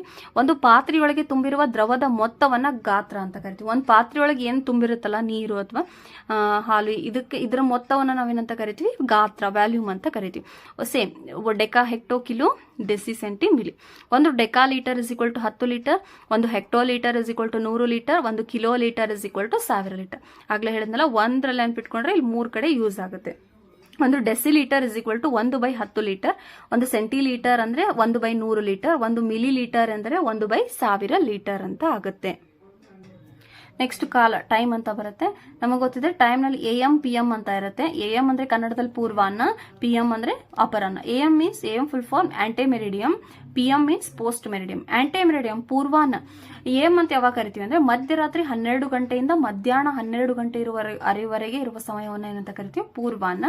PM ಅಂದ್ರೆ ಪೋಸ್ಟ್ ಮೆರಿಡಿಯಂ ಅಪರಾಹ್ನ, ಮಧ್ಯಾಹ್ನ 12 ಗಂಟೆಯಿಂದ ಮಧ್ಯರಾತ್ರಿ 12 ಗಂಟೆವರೆಗೆ ಇರುವ ಸಮಯವನ್ನ ಏನಂತ ಕರಿತೀವಿ PM ಅಂತ ಕರಿತೀವಿ. ಓಕೆ, ಇಲ್ಲಿದೆ ಸಮಯವನ್ನ 24 ಗಂಟೆಗಳಲ್ಲಿ ಹೇಗೆ ಬರೀತೀವಿ, 12 ಗಂಟೆಗಳಲ್ಲಿ ಹೇಗೆ ಬರೀತೀವಿ. ಸ್ಟಾರ್ಟಿಂಗ್ 00 ಗಂಟೆ ಅಂದ್ರೆ ಮಧ್ಯರಾತ್ರಿ 12 ಗಂಟೆ ಅಂತ ಅರ್ಥ. 1 ಗಂಟೆನ 1 PM, 2 PM, 3 ಗಂಟೆ 3 PM, 4 PM, 5 ಗಂಟೆ ಅಂದ್ರೆ 5 PM, 6 ಗಂಟೆ ಅಂದ್ರೆ 6 AM, 7 ಅಂದ್ರೆ 7 AM, 8 ಅಂದ್ರೆ 8 AM, 9 ಅಂದ್ರೆ 9 AM, 10 ಅಂದ್ರೆ 10 AM, ಬೆಳಿಗ್ಗೆ 11 ಅಂದ್ರೆ 11 AM. ಮಧ್ಯಾಹ್ನ 12 ಗಂಟೆ ಬಂತು ಅಂದ್ರೆ ನಾವೇನಂತ ಕರಿತೀವಿ ಅವಾಗ 12 PM ಅಂತ ಓದ್ತೀವಿ. ನೆಕ್ಸ್ಟ್ 12 ಗಂಟೆ ಆದ್ಮೇಲೆ ಇಲ್ಲಿ 24 ಗಂಟೆ ಗಡಿಯಾರದಲ್ಲಿ 12 ಗಂಟೆ ಆದ್ಮೇಲೆ 13 ಗಂಟೆ ಅಂತ ತೋರಿಸುತ್ತೆ. ಆದ್ರೆ 12 ಗಂಟೆ ಗಡಿಯಾರದಲ್ಲಿ 12 ಗಂಟೆ ಆದ್ಮೇಲೆ 1 ಗಂಟೆ ಅಂತ ತೋರಿಸುತ್ತೆ. 13 ಗಂಟೆ ಅಂದ್ರೆ 1 PM, 14 ಗಂಟೆ ಅಂದ್ರೆ 2 PM, 15 ಅಂದ್ರೆ 3 PM, 16 ಗಂಟೆ ಅಂದ್ರೆ 4 PM, 17 ಗಂಟೆ ಅಂದ್ರೆ 5 PM, 18 ಗಂಟೆ ಅಂದ್ರೆ 6 PM, 19 ಅಂದ್ರೆ 7, 20 ಅಂದ್ರೆ 8 PM, 21 ಅಂದ್ರೆ 9 PM, 22 ಅಂದ್ರೆ 10 PM, 23 ಅಂದ್ರೆ 11 PM, 24 ಮಧ್ಯರಾತ್ರಿ 12 ಗಂಟೆ ಅಂದ್ರೆ 12 AM ಅಂತ ಬರೀತೀವಿ. ನೆಕ್ಸ್ಟ್ ನಮ್ಗೆ ಗೊತ್ತಿದೆ 1 ನಿಮಿಷ ಅಂದ್ರೆ 60 ಸೆಕೆಂಡ್, 1 ಗಂಟೆ 1 ಅವರ್ ಅಂದ್ರೆ 60 ಮಿನಿಟ್ಸ್ ಅಂತ ಇರುತ್ತೆ. 1 ದಿನ ಅಂದ್ರೆ 24 ಗಂಟೆ, 1 day is equal to 24 hours. 1 ವಾರ ಅಂದ್ರೆ 7 ದಿನ, 1 ತಿಂಗಳಂದ್ರೆ 30 ಅಥವಾ 30 ದಿನ. ಯಾವುದು ಫೆಬ್ರವರಿಯನ್ನ ಬಿಟ್ಟು. ಫೆಬ್ರವರಿನಲ್ಲಿ 28 ದಿನ ಅಥವಾ 29 ದಿನ ಇರುತ್ತೆ. ಅಧಿಕ ವರ್ಷ ಅಂದ್ರೆ 29 ದಿನ ಇರುತ್ತೆ, ಉಳಿದ ವರ್ಷಗಳಲ್ಲಿ 28 ದಿನ ಇರುತ್ತೆ. ಯಾವುದು ಫೆಬ್ರವರಿನಲ್ಲಿ. ಫೆಬ್ರವರಿನಲ್ಲಿ. ಒಂದು ವರ್ಷ ಅಂದರೆ 12 ತಿಂಗಳು, ಒಂದು ವರ್ಷ ಅಂದರೆ 365 ದಿನಗಳು, ಒಂದು ವರ್ಷ ಅಂತಂದ್ರೆ 52 ವಾರಗಳು ಅಂತ ನಮಗೆ ಗೊತ್ತಿದೆ. ನೆಕ್ಸ್ಟ್ ಸಮಮಿತಿಯ ಆಕೃತಿಗಳು ಅಂತ ಬರುತ್ತೆ, ಸಿಮೆಟ್ರಿ ಶೇಪ್ಸ್ ಅಂತ ಬರುತ್ತೆ. ಆಕೃತಿಯ ಗೆರೆಯ ಮೂಲಕ ಮಡಚಿದಾಗ ಒಂದು ಭಾಗವು ಇನ್ನೊಂದು ಭಾಗದೊಂದಿಗೆ ಹೊಂದಿಕೆಯಾದರೆ ಅದನ್ನು ಸಮಮಿತಿ ಅಕ್ಷ ಎನ್ನುವರು, ಲೈನ್ ಆಫ್ ಸಿಮೆಟ್ರಿ ಅಂತ ಕರಿತೀವಿ. ಆಕೃತಿಯನ್ನ ಸಮಮಿತಿ ಆಕೃತಿ ಎನ್ನುವರು, ಸಿಮೆಟ್ರಿ ಶೇಪ್ಸ್ ಅಂತ ಕರಿತೀವಿ. ಅಂದ್ರೆ ಯಾವುದೇ ಒಂದು ಆಕೃತಿಯನ್ನ ಒಂದು ಗೆರೆಯ ಮೇಲೆ ಮಡಿಸಿದಾಗ 2 ಭಾಗ ಆಗಬೇಕು. ಆಯತವನ್ನ ಈ ಗೆರೆಯಲ್ಲಿ ಮೇಲೆ ಮಡಿಸಿದ್ರೆ ಈ ಕಡೆ ಸೇಮ್ ಭಾಗ ಆಯ್ತು, ಅಥವಾ ಈ ಭಾಗದಲ್ಲಿ ಮಡಿಸಿದ್ರೆ ಇಲ್ಲಿ ಸೇಮ್ ಆಗುತ್ತೆ. ಸೊ ಈ ರೀತಿ ಸೇಮ್ ಬಂದ್ರೆ ಅದು ಆಕೃತಿಗೆ ಏನಂತ ಕರಿತೀವಿ ನಾವು, ಸಮಮಿತಿ ಆಕೃತಿ, ಸಿಮೆಟ್ರಿ ಶೇಪ್ ಅಂತ ಕರಿತೀವಿ. ಒಂದಾದ್ರೂ ಸಮಮಿತಿ ಅಕ್ಷ, ಈ ಗೆರೆಗೆ ನಾವು ಸಮಮಿತಿ ಅಕ್ಷಗಳು ಅಂತ ಕರಿತೀವಿ. ಹಾಗಾದ್ರೆ ಆಯತಕ್ಕೆ ಎಷ್ಟು ಸಮಮಿತಿ ಅಕ್ಷಗಳನ್ನು ಎಳಿಬಹುದು, 2. ಹಿಂಗೊಂದು ಹಿಂಗೊಂದು, ಹಿಂಗ್ ಮಡಿಸಿದ್ರು ಅರ್ಧ ಆಗುತ್ತೆ, ಹಿಂಗ್ ಮಾಡಿದ್ರು ಕರೆಕ್ಟ್ ಅರ್ಧ ಆಗುತ್ತೆ. ಸೊ ಅಂದ್ರೆ 2 ಲೈನ್ ಆಫ್ ಸಿಮೆಟ್ರಿ ಇರುತ್ತೆ ಯಾವುದಕ್ಕೆ, ರೆಕ್ಟ್ಯಾಂಗಲ್ಗೆ. ನೆಕ್ಸ್ಟ್ ಸ್ಕ್ವೇರ್ಗೆ ಎಷ್ಟಿರುತ್ತೆ, 1 2 ಈ ರೀತಿ ಮಡಿಸಿದ್ರು ಬರುತ್ತೆ. 1 2 3 4 ಯಾವುದು, ಚೌಕಕ್ಕೆ 4 ಸಮಮಿತಿ ಅಕ್ಷಗಳು. ವೃತ್ತಕ್ಕೆ ಎಷ್ಟು ಸಮಮಿತಿ ಅಕ್ಷಗಳು, ಅಪರಿಮಿತ, ಲೆಕ್ಕ ಇಲ್ಲದಷ್ಟು infinite number of symmetry lines ಇರುತ್ತೆ ಯಾವ್ದಕ್ಕಂದ್ರೆ ಸರ್ಕಲ್ಸ್. ಯಾಕಂದ್ರೆ ಹಿಂಗ್ ಮಡಿಸಿದ್ರು ಆಫ್ ಆಗುತ್ತೆ, ಹಿಂಗ್ ಮಡಿಸಿದ್ರು ವೃತ್ತ ಅರ್ಧ ಆಗುತ್ತೆ, ಹಿಂಗ್ ಮಡಿಸಿದ್ರು ಯಾವ ದಿಕ್ಕಿನಲ್ಲಿ ಮಡಿಸಿದ್ರು ವೃತ್ತ ಏನಾಗುತ್ತೆ, ಸಮವಾಗಿ 2 ಭಾಗ ಆಗುತ್ತೆ. ಸೊ ವೃತ್ತಗಳಿಗೆ ಎಷ್ಟು ಸಮಮಿತಿ ಅಕ್ಷಗಳು, ಅಪರಿಮಿತ ಸಮಮಿತಿ ಅಕ್ಷಗಳು. ರೆಕ್ಟ್ಯಾಂಗಲ್ 2, ಸ್ಕ್ವೇರ್ 4, ಸರ್ಕಲ್ಗೆ ಎಷ್ಟಿರುತ್ತೆ, infinite number of line symmetry ಇರುತ್ತೆ. ಆಯತಕ್ಕೆ 2 ಸಮಮಿತಿ ಅಕ್ಷಗಳು, ಚೌಕಕ್ಕೆ 4 ಸಮಮಿತಿ ಅಕ್ಷಗಳು, ವೃತ್ತಕ್ಕೆ ಅಪರಿಮಿತ ಸಮಮಿತಿ ಅಕ್ಷಗಳು ಇರುತ್ತೆ. ಇಲ್ಲೊಂದು ಇಂಪಾರ್ಟೆಂಟ್ ಕ್ವಶನ್ ಏನ್ ಬರ್ಬೋದು ಅಂತಂದ್ರೆ, ವೃತ್ತದ ಸಮಮಿತಿ ಅಕ್ಷ ಯಾವುದು ಅಂತ ಕೇಳ್ಬೋದು. ವೃತ್ತದ ಸಮಮಿತಿ ಅಕ್ಷ ನಡುವು ಮಡಿಸಿದ್ರೆ ಅಷ್ಟೇ ಕರೆಕ್ಟ್ ಆಗಿ 2 ಭಾಗ ಆಗುತ್ತೆ. ಹಾಗಾದ್ರೆ ಈ ಭಾಗವನ್ನು ನಾವೇನಂತ ಕರಿತೀವಿ, ವೃತ್ತದ ವ್ಯಾಸ. ಈ ರೀತಿ ಕ್ವಶನ್ಗಳು ಟಿಇಟಿನಲ್ಲಿ ಬರೋ ಚಾನ್ಸಸ್ ಇರುತ್ತೆ, ಟಿಇಟಿ. ಓಕೆ ಫ್ರೆಂಡ್ಸ್, ವೃತ್ತದ ಸಮಮಿತಿ ಅಕ್ಷ ಯಾವುದು, ವ್ಯಾಸ. Line symmetry of circle is diameter. ಎಲ್ಲ ಆಕೃತಿಗಳು ಒಂದು ಪೂರ್ಣ ಸುತ್ತನ್ನ ತಿರುಗಿಸಿದಾಗ ಮೊದಲಿನಂತೆಯೇ ಕಾಣುತ್ತವೆ. All shapes looks same when we rotate the complete round. ಇದೊಂದು ಪೆನ್ ಇದೆ, ಈ ಪೆನ್ ನಾವು ಒಂದು ಕಂಪ್ಲೀಟ್ ರೌಂಡ್ ಆಗಿ ತಿರುಗಿಸಿದ್ರೆ ಮತ್ತು ಮೊದಲನೇ ಆಕೃತಿಗೆ ಬರುತ್ತೆ. ಒಂದು ಕಂಪ್ಲೀಟ್ ಸುತ್ತನ ತಿರುಗಿಸಿದಾಗ ಅದೇ ರೀತಿ ಕಾಣುತ್ತೆ. ಇದೇ ಮೀನಿಂಗ್. ಎಲ್ಲ ಆಕೃತಿಗಳು ಒಂದು ಪೂರ್ಣ ಸುತ್ತನ ತಿರುಗಿಸಿದಾಗ ಮೊದಲಿನಂತೆಯೇ ಕಾಣುತ್ತವೆ. ನೆಕ್ಸ್ಟ್ 3D ಶೇಪ್ಸ್, 3 ಆಯಾಮದ ಆಕೃತಿಗಳು ಅಂತ ಕರಿತೀವಿ. ಇದಕ್ಕೆ 3 ಆಯಾಮಗಳು ಡೈಮೆನ್ಷನ್ಸ್ ಇರುತ್ತೆ, ಲೆಂತ್, ಬ್ರೆಡ್ತ್, ಹೈಟ್, ಉದ್ದ, ಅಗಲ, ಎತ್ತರ. 3 ಆಯಾಮಗಳಿರುವ ಆಕೃತಿಗಳಿಗೆ ಘನಾಕೃತಿಗಳು ಅಂತಾನು ಕರಿತೀವಿ. ಗೊತ್ತಾಯ್ತಲ್ವಾ. ಒಂದೇದು ಘನ, ಕ್ಯೂಬ್ ಈ ರೀತಿ ಇರುತ್ತೆ. ನೋಡಿದ್ರೆ ಮುಖಗಳು, ಶೃಂಗಗಳೆಷ್ಟು, ಅಂಚುಗಳೆಷ್ಟು ಅನ್ನೋದು ಇಂಪಾರ್ಟೆಂಟ್. ಮುಖಗಳು ಅಂದ್ರೆ ಫೇಸಸ್, ಶೃಂಗಗಳು ಅಂದ್ರೆ ವರ್ಟೈಸಸ್, ಅಂಚುಗಳು ಅಂದ್ರೆ ಎಡ್ಜಸ್. ಮುಖಗಳು, ಈ ಘನ ಕ್ಯೂಬ್ಗೆ ಎಷ್ಟು ಮುಖಗಳು, 1 2 3 4 5 6 ಮುಖಗಳಿರುತ್ತೆ. ಶೃಂಗಗಳು ಅಂದ್ರೆ ತುದಿ, ಈ ರೀತಿ ಎಷ್ಟು ತುದಿಗಳಿದೆ, 8 ತುದಿಗಳು ಅಂದ್ರೆ 8 ಶೃಂಗಗಳು. ಅಂಚುಗಳು ಎಷ್ಟಿದೆ, 2 ಶೃಂಗಗಳು ಸೇರುವ ಒಂದು ರೇಖಾಖಂಡಕ್ಕೆ ನಾವೇನಂತ ಕರಿತೀವಿ, ಅಂಚು. ತುದಿ ಎಂಡ್ ಇರುತ್ತಲ್ಲ ಅದಕ್ಕೆ ನಾವೇನಂತ ಕರಿತೀವಿ, ಅಂಚುಗಳು. ಎಷ್ಟು ಅಂಚುಗಳು, ಮುಂದೆ 4, ಹಿಂದೆ 4, 8, ಸೈಡ್ಗೆ 2 ಮತ್ತು ಇಲ್ಲೆರಡು, ಒಟ್ಟು 12 ಅಂಚುಗಳು. ನೆನ್ಪಿಟ್ಕೊಳ್ಳಿ. ಯಾವುದಕ್ಕಂತಂದ್ರೆ ಘನ ಮತ್ತು ಆಯತ ಘನಕ್ಕೆ ಎರಡಕ್ಕೂ ಸೇಮ್. ಮುಖಗಳು, ಅಂಚುಗಳು, ಶೃಂಗಗಳು ಸೇಮ್ ಇರುತ್ತೆ. ಮುಖಗಳು ಫೇಸಸ್ 6 ಇರುತ್ತೆ, ಶೃಂಗಗಳು ವರ್ಟೈಸಸ್ 8, ಅಂಚುಗಳು ಎಡ್ಜಸ್ 12. ಮುಖಗಳು 6, ಶೃಂಗಗಳು 8, ಅಂಚುಗಳು 12. ಈ ಘನದ ಎಲ್ಲಾ ಮುಖಗಳು ಯಾವ ಆಕಾರದಲ್ಲಿ ಇರುತ್ತೆ, ಚೌಕದಲ್ಲೇನೆ ಇರುತ್ತೆ. ಎಲ್ಲಾ ಮುಖಗಳು ಯಾವ ಆಕಾರದಲ್ಲಿ ಇರುತ್ತೆ, ಚೌಕದಲ್ಲೇ ಇರುತ್ತೆ, ಸ್ಕ್ವೇರ್ ಆಗಿರುತ್ತೆ. ಎಲ್ಲಾ ಫೇಸಸ್ ಏನಾಗಿರುತ್ತೆ, ಸ್ಕ್ವೇರೇ ಆಗಿರುತ್ತೆ. ಆಯತಘನ ಹೇಳಿದ್ನಲ್ವಾ, ಮುಖಗಳು, ಶೃಂಗಗಳು, ಅಂಚುಗಳೇನಿರುತ್ತೆ ಸೇಮ್ ಇರುತ್ತೆ. ಮುಖಗಳು 6, ಶೃಂಗಗಳು 8, ಅಂಚುಗಳೇನಾಗಿರುತ್ತೆ 12. ಇದು ಆಯತಘನದ ಮುಖಗಳೇನಾಗಿರ್ಬೋದು ಅಂದ್ರೆ ಚೌಕ ಆಗಿರ್ಬೋದು ಅಥವಾ ಆಯತ ಆಗಿರ್ಬೋದು. ಚೌಕನೂ ಆಗಿರ್ಬೋದು, ಆಯತನ ಆಗಿರ್ಬೋದು. ಏನು ಮುಖಗಳು, ಫೇಸಸ್ ಏನಾಗಿರ್ಬೋದು, ರೆಕ್ಟಾಂಗಲ್ ಆಗಿರ್ಬೋದು, ಸ್ಕ್ವೇರ್ ಆಗಿರ್ಬೋದು. ಯಾವ್ದ್ರದ್ದು, ಆಯತ ಘನ, ಕ್ಯೂಬಾಯ್ಡ್. ನೆಕ್ಸ್ಟ್ ಸಿಲಿಂಡರ್ ಮುಖಗಳು ಎಷ್ಟಿರುತ್ತೆ ಅಂದ್ರೆ 3 ಮುಖಗಳು. ಇದು 2 ವೃತ್ತಾಕಾರ ಮೇಲ್ಮೈ ಇರುತ್ತೆ, ಒಂದು ವಕ್ರ ಮೇಲ್ಮೈ ಇರುತ್ತೆ. ಅಂದ್ರೆ 2 ಸರ್ಕ್ಯುಲರ್ ಫೇಸಸ್ ಇರುತ್ತೆ, ಒಂದು ಕರ್ವ್ಡ್ ಫೇಸಸ್ ಇರುತ್ತೆ. ಇದಕ್ಕೆ ವೃತ್ತಗಳಿಗೆ ಎಷ್ಟು ಮುಖಗಳು, ಒಂದು ಮುಖ, 2 ಮುಖ, ಇಲ್ಲಿ ಸುತ್ತಲೂ ಇರುತ್ತಲ್ಲ ಇದು 3 ಮುಖಗಳು. ನೆಕ್ಸ್ಟ್ ಶೃಂಗಗಳೇ ಇರಲ್ಲ, ಇದಕ್ಕೆ ತುದಿ ಇರಲ್ಲ. ಸೊ ಸಿಲಿಂಡರ್ಗೆ ಶೃಂಗ, ವರ್ಟೈಸಸ್ ಇರಲ್ಲ. ಅಂಚುಗಳು, ಎಷ್ಟು ಅಂಚುಗಳು, ಮೇಲ್ 1 ಅಂಚು, ಕೆಳಗಡೆ 1 ಅಂಚು. ಎಷ್ಟು ಅಂಚುಗಳು, 2 ಅಂಚುಗಳು ಅಂತ ಇರುತ್ತೆ. ಸಿಲಿಂಡರ್ಗೆ 3 ಫೇಸಸ್, 0 ವರ್ಟೈಸಸ್, 2 ಎಡ್ಜಸ್. ಸಿಲಿಂಡರ್ಗೆ 3 ಮುಖಗಳು, 0 ಶೃಂಗಗಳು, 2 ಅಂಚುಗಳು ಇರುತ್ತೆ. ನೆಕ್ಸ್ಟ್ ಶಂಕು. ಇದಕ್ಕೆ ಮುಖಗಳು ಎರಡು ಇರುತ್ತೆ. ಒಂದು ವೃತ್ತಾಕಾರ ಮುಖ ಇರುತ್ತೆ, ಇನ್ನೊಂದು ವಕ್ರ ಮೇಲ್ಮೈ ಸುತ್ತಲು ಈ ರೀತಿ ಇರುತ್ತಲ್ಲ, ಇದಕ್ಕೆ ನಾವೇನಂತ ಕರಿತೀವಿ, ಕರ್ವ್ಡ್ ಅಂತ ಕರಿತೀವಿ. ಒಟ್ಟು ಮುಖಗಳೆಷ್ಟು? 2. ಶೃಂಗಗಳು, ಒಂದು ಶೃಂಗ, ಒಂದು ತುದಿ ಇರುತ್ತೆ, ಒಂದು ಶೃಂಗ. ಅಂಚುಗಳು ಎಷ್ಟು ಅಂಚುಗಳಿರುತ್ತೆ? ಒಂದು ಅಂಚು ಇರುತ್ತೆ. ಗೊತ್ತಾಯ್ತಲ್ವಾ? ಕೋನ್ಗೆ ಫೇಸಸ್ 2 ಫೇಸಸ್, 1 ವರ್ಟೈಸ್, 1 ಎಡ್ಜ್ ಇರುತ್ತೆ. ಶಂಕುವಿಗೆ 2 ಮುಖಗಳಿರುತ್ತೆ, ಒಂದು ಶೃಂಗ ಇರುತ್ತೆ, ಒಂದು ಅಂಚು ಇರುತ್ತೆ. ನೆಕ್ಸ್ಟ್ ಜಾಲಾಕೃತಿಗಳು ಅಂತ ಬರುತ್ತೆ. ಇದು ಚೌಕಗನದ ಜಾಲಾಕೃತಿ, ಇದು ಆಯತ ಗನದ ಜಾಲಾಕೃತಿ. ನೆನ್ಪಿಟ್ಕೊಳ್ಳಿ. ಈಗ 4 ಬರುತ್ತೆ, ಇಲ್ಲಿ 2, ಇದು 4 ಬರುತ್ತೆ, ಇಲ್ಲಿ 2 ಬರುತ್ತೆ. ನೆಕ್ಸ್ಟ್ ಸಿಲಿಂಡರ್ ರೀತಿ ಬರುತ್ತೆ. ಜಾಲಾಕೃತಿ ಅಂದ್ರೇನು? ಈ ಸಿಲಿಂಡರ್ನ ಬಿಚ್ಚಿದಾಗ ಯಾವ ರೀತಿ ಬರುತ್ತೆ, ಅಲ್ವಾ, ಇದನ್ನ ಜೋಡಿಸ್ತಾ ಸಿಲಿಂಡರ್ ಉಂಟಾಗುತ್ತೆ ಅಂತ ಅರ್ಥ. ಹಾಗಾಗಿ ಇದು ಸೇಮ್ ಇರುತ್ತೆ. ಇಲ್ಲಿ ವೃತ್ತಗಳು 2 ವೃತ್ತಗಳು ಬರುತ್ತೆ. ನೆಕ್ಸ್ಟ್ ಇದು ಯಾವುದು? ಶಂಕುವನ್ನ ಬಿಚ್ಚಿದಾಗ ಯಾವ ರೀತಿ ಬರುತ್ತೆ? ಈ ರೀತಿ ಬರುತ್ತೆ. ಓಕೆ ಫ್ರೆಂಡ್ಸ್, ನೆಕ್ಸ್ಟ್ ವರ್ಗ ಸಂಖ್ಯೆಗಳು, ಸ್ಕ್ವೇರ್ ನಂಬರ್ಸ್ ಅಂತ ಬರುತ್ತೆ. ಅದೇ ವರ್ಡ್ ಹೇಳುತ್ತೆ, ಶಬ್ದನ ಹೇಳುತ್ತೆ ಎಂತ ಸಂಖ್ಯೆಗಳು ಅಂತ. ಯಾವ ಸಂಖ್ಯೆಗಳು ವರ್ಗವನ್ನ ಉಂಟು ಮಾಡುತ್ತವೆ ಅವು ವರ್ಗ ಸಂಖ್ಯೆಗಳು. ವರ್ಗವನ್ನ ಉಂಟು ಮಾಡುವ ಸಂಖ್ಯೆಗಳಿಗೆ ಸ್ಕ್ವೇರ್ ನಂಬರ್ಸ್ ಅಂತ ಕರಿತೀವಿ. The numbers which form squares are called as square numbers. ಇಲ್ಲಿ ಒಂದು ಸ್ಕ್ವೇರ್ ಅನ್ನ ಡ್ರಾ ಮಾಡ್ಬೇಕಂದ್ರೆ ಎಷ್ಟು ಪಾಯಿಂಟ್ಸ್ ಬೇಕು? ಒಂದು ಚೌಕವನ್ನು ರಚಿಸಲು ನಮಗೆ 4 ಶೃಂಗಗಳು ಬೇಕು. ಹಾಗಾಗಿ 4 ಅಂತ ಬರುತ್ತೆ. 4 ಏನಿದು? ವರ್ಗ ಸಂಖ್ಯೆ. ನೆಕ್ಸ್ಟ್ 1 2 3 1 2 3 1 2 3 ಹೀಗಿದ್ರೆ ಒಂದು ಚೌಕ ಆಗುತ್ತೆ. 3 × 3 ಅಂದ್ರೆ 9, 4 × 4 ಅಂದ್ರೆ 16. ಅದೇ ರೀತಿ 5 5 25, 6 6 36, 7 7 49. ನೆಕ್ಸ್ಟ್ ಕ್ರಮಾನುಗತ ಬೆಸ ಸಂಖ್ಯೆಗಳನ್ನು ಕೂಡಿದಾಗ ವರ್ಗ ಸಂಖ್ಯೆಗಳು ಸಿಗುತ್ತದೆ. By adding a consecutive add numbers we get square numbers. Consecutive add numbers ನ ಆಡ್ ಮಾಡ್ಕೋತಾ ಹೋದ್ರೆ ನಮ್ಗೆ ಏನ್ ಸಿಗುತ್ತೆ? ಸ್ಕ್ವೇರ್ ನಂಬರ್ ಸಿಗುತ್ತೆ. 1 ಅಂದ್ರೆ 1 ಸ್ಕ್ವೇರ್. 1 + 3, 1 ಪ್ಲಸ್, ನೆನ್ಪಿಟ್ಕೊಳ್ಳಿ, ಕ್ರಮಾನುಗತ ಬೆಸ ಸಂಖ್ಯೆಗಳು. ಕಾನ್ಸಿಕ್ಯೂಟಿವ್ ಆಡ್ ನಂಬರ್ಸ್ ಅಂದ್ರೆ ಕಂಟಿನ್ಯೂಯಸ್ ಆಗಿರುವಂತಹದ್ದು. ಕ್ರಮಾನುಗತ ಒಂದಾದ್ಮೇಲೆ ಒಂದು ಅಂತ ಅರ್ಥ. ಒಂದಾದ್ಮೇಲೆ ನೆಕ್ಸ್ಟ್ ಬರುವಂತ ಬೆಸ ಸಂಖ್ಯೆ 3, 3 ಆದ್ಮೇಲೆ ಬರುವಂತದ್ದು 5. 1 11 ಕ್ರಮಾನುಗತ ಬೆಸ ಸಂಖ್ಯೆ ಅಲ್ಲ, ಒಂದಾದ್ಮೇಲೆ ಬರುವಂತ ಕ್ರಮಾನುಗತ ಬೆಸ ಸಂಖ್ಯೆ ಯಾವುದು? 3. ಒಂದು ಆರ್ಡರ್ ನಲ್ಲಿ ಅದ್ರ ನೆಕ್ಸ್ಟ್ ಬರುವಂತದ್ದನ್ನ ನಾವು ಕ್ರಮಾನುಗತ ಅಂತ ಕರಿತೀವಿ. 1 + 3 ಅಂದ್ರೆ ಅದಾಯ್ತಲ್ವಾ ಕ್ರಮಾನುಗತ. ಅಂದ್ರೆ 1 + 3 = 4. 4 ಅಂದ್ರೆ 2 ಸ್ಕ್ವೇರ್. 1 + 3 + 5, 5 3 8, 8 1 9, 9 ಅಂದ್ರೆ 3 ಸ್ಕ್ವೇರ್. 1 + 3 + 5 + 7, ಇಲ್ಲಿ ಆಲ್ರೆಡಿ 9 ಬಂದಿತ್ತು, 9 7 ಅಂದ್ರೆ 16 ಅಂದ್ರೆ 4 ಸ್ಕ್ವೇರ್. ಗೊತ್ತಾಯ್ತಲ್ವಾ? ಕ್ರಮಾನುಗತ ಬೆಸ ಸಂಖ್ಯೆಗಳನ್ನು ಕೂಡಿದಾಗ ಡ್ಯಾಶ್ ಸಂಖ್ಯೆಗಳು ಬರುತ್ತವೆ ಅಂತಾನು ಎಕ್ಸಾಮ್ ನಲ್ಲಿ ಕೇಳಬಹುದು. By adding a consecutive add numbers we get square numbers. ಅದೇ ರೀತಿ ಲಾಸ್ಟ್ ಪಾಯಿಂಟ್ ಏನಿದೆ ಅಂತಂದ್ರೆ ತ್ರಿಭುಜ ಸಂಖ್ಯೆಗಳು ಅಂತ ಬರುತ್ತೆ. ಟ್ರಯಾಂಗಲ್ ನಂಬರ್ಸ್, ಅದೇ ಶಬ್ದನ ಹೇಳುತ್ತೆ. ತ್ರಿಭುಜವನ್ನ ಉಂಟು ಮಾಡುವ ಸಂಖ್ಯೆಗಳಿಗೆ ತ್ರಿಭುಜ ಸಂಖ್ಯೆಗಳು ಅಂತ ಕರಿತೀವಿ. ತ್ರಿಭುಜವನ್ನು ರಚಿಸಲು ಬೇಕಾಗುವಂತ ಬಿಂದುಗಳೆಷ್ಟು? 3. ನೆಕ್ಸ್ಟ್ 3 2 1 ಅಂತ ಬರೀರಿ.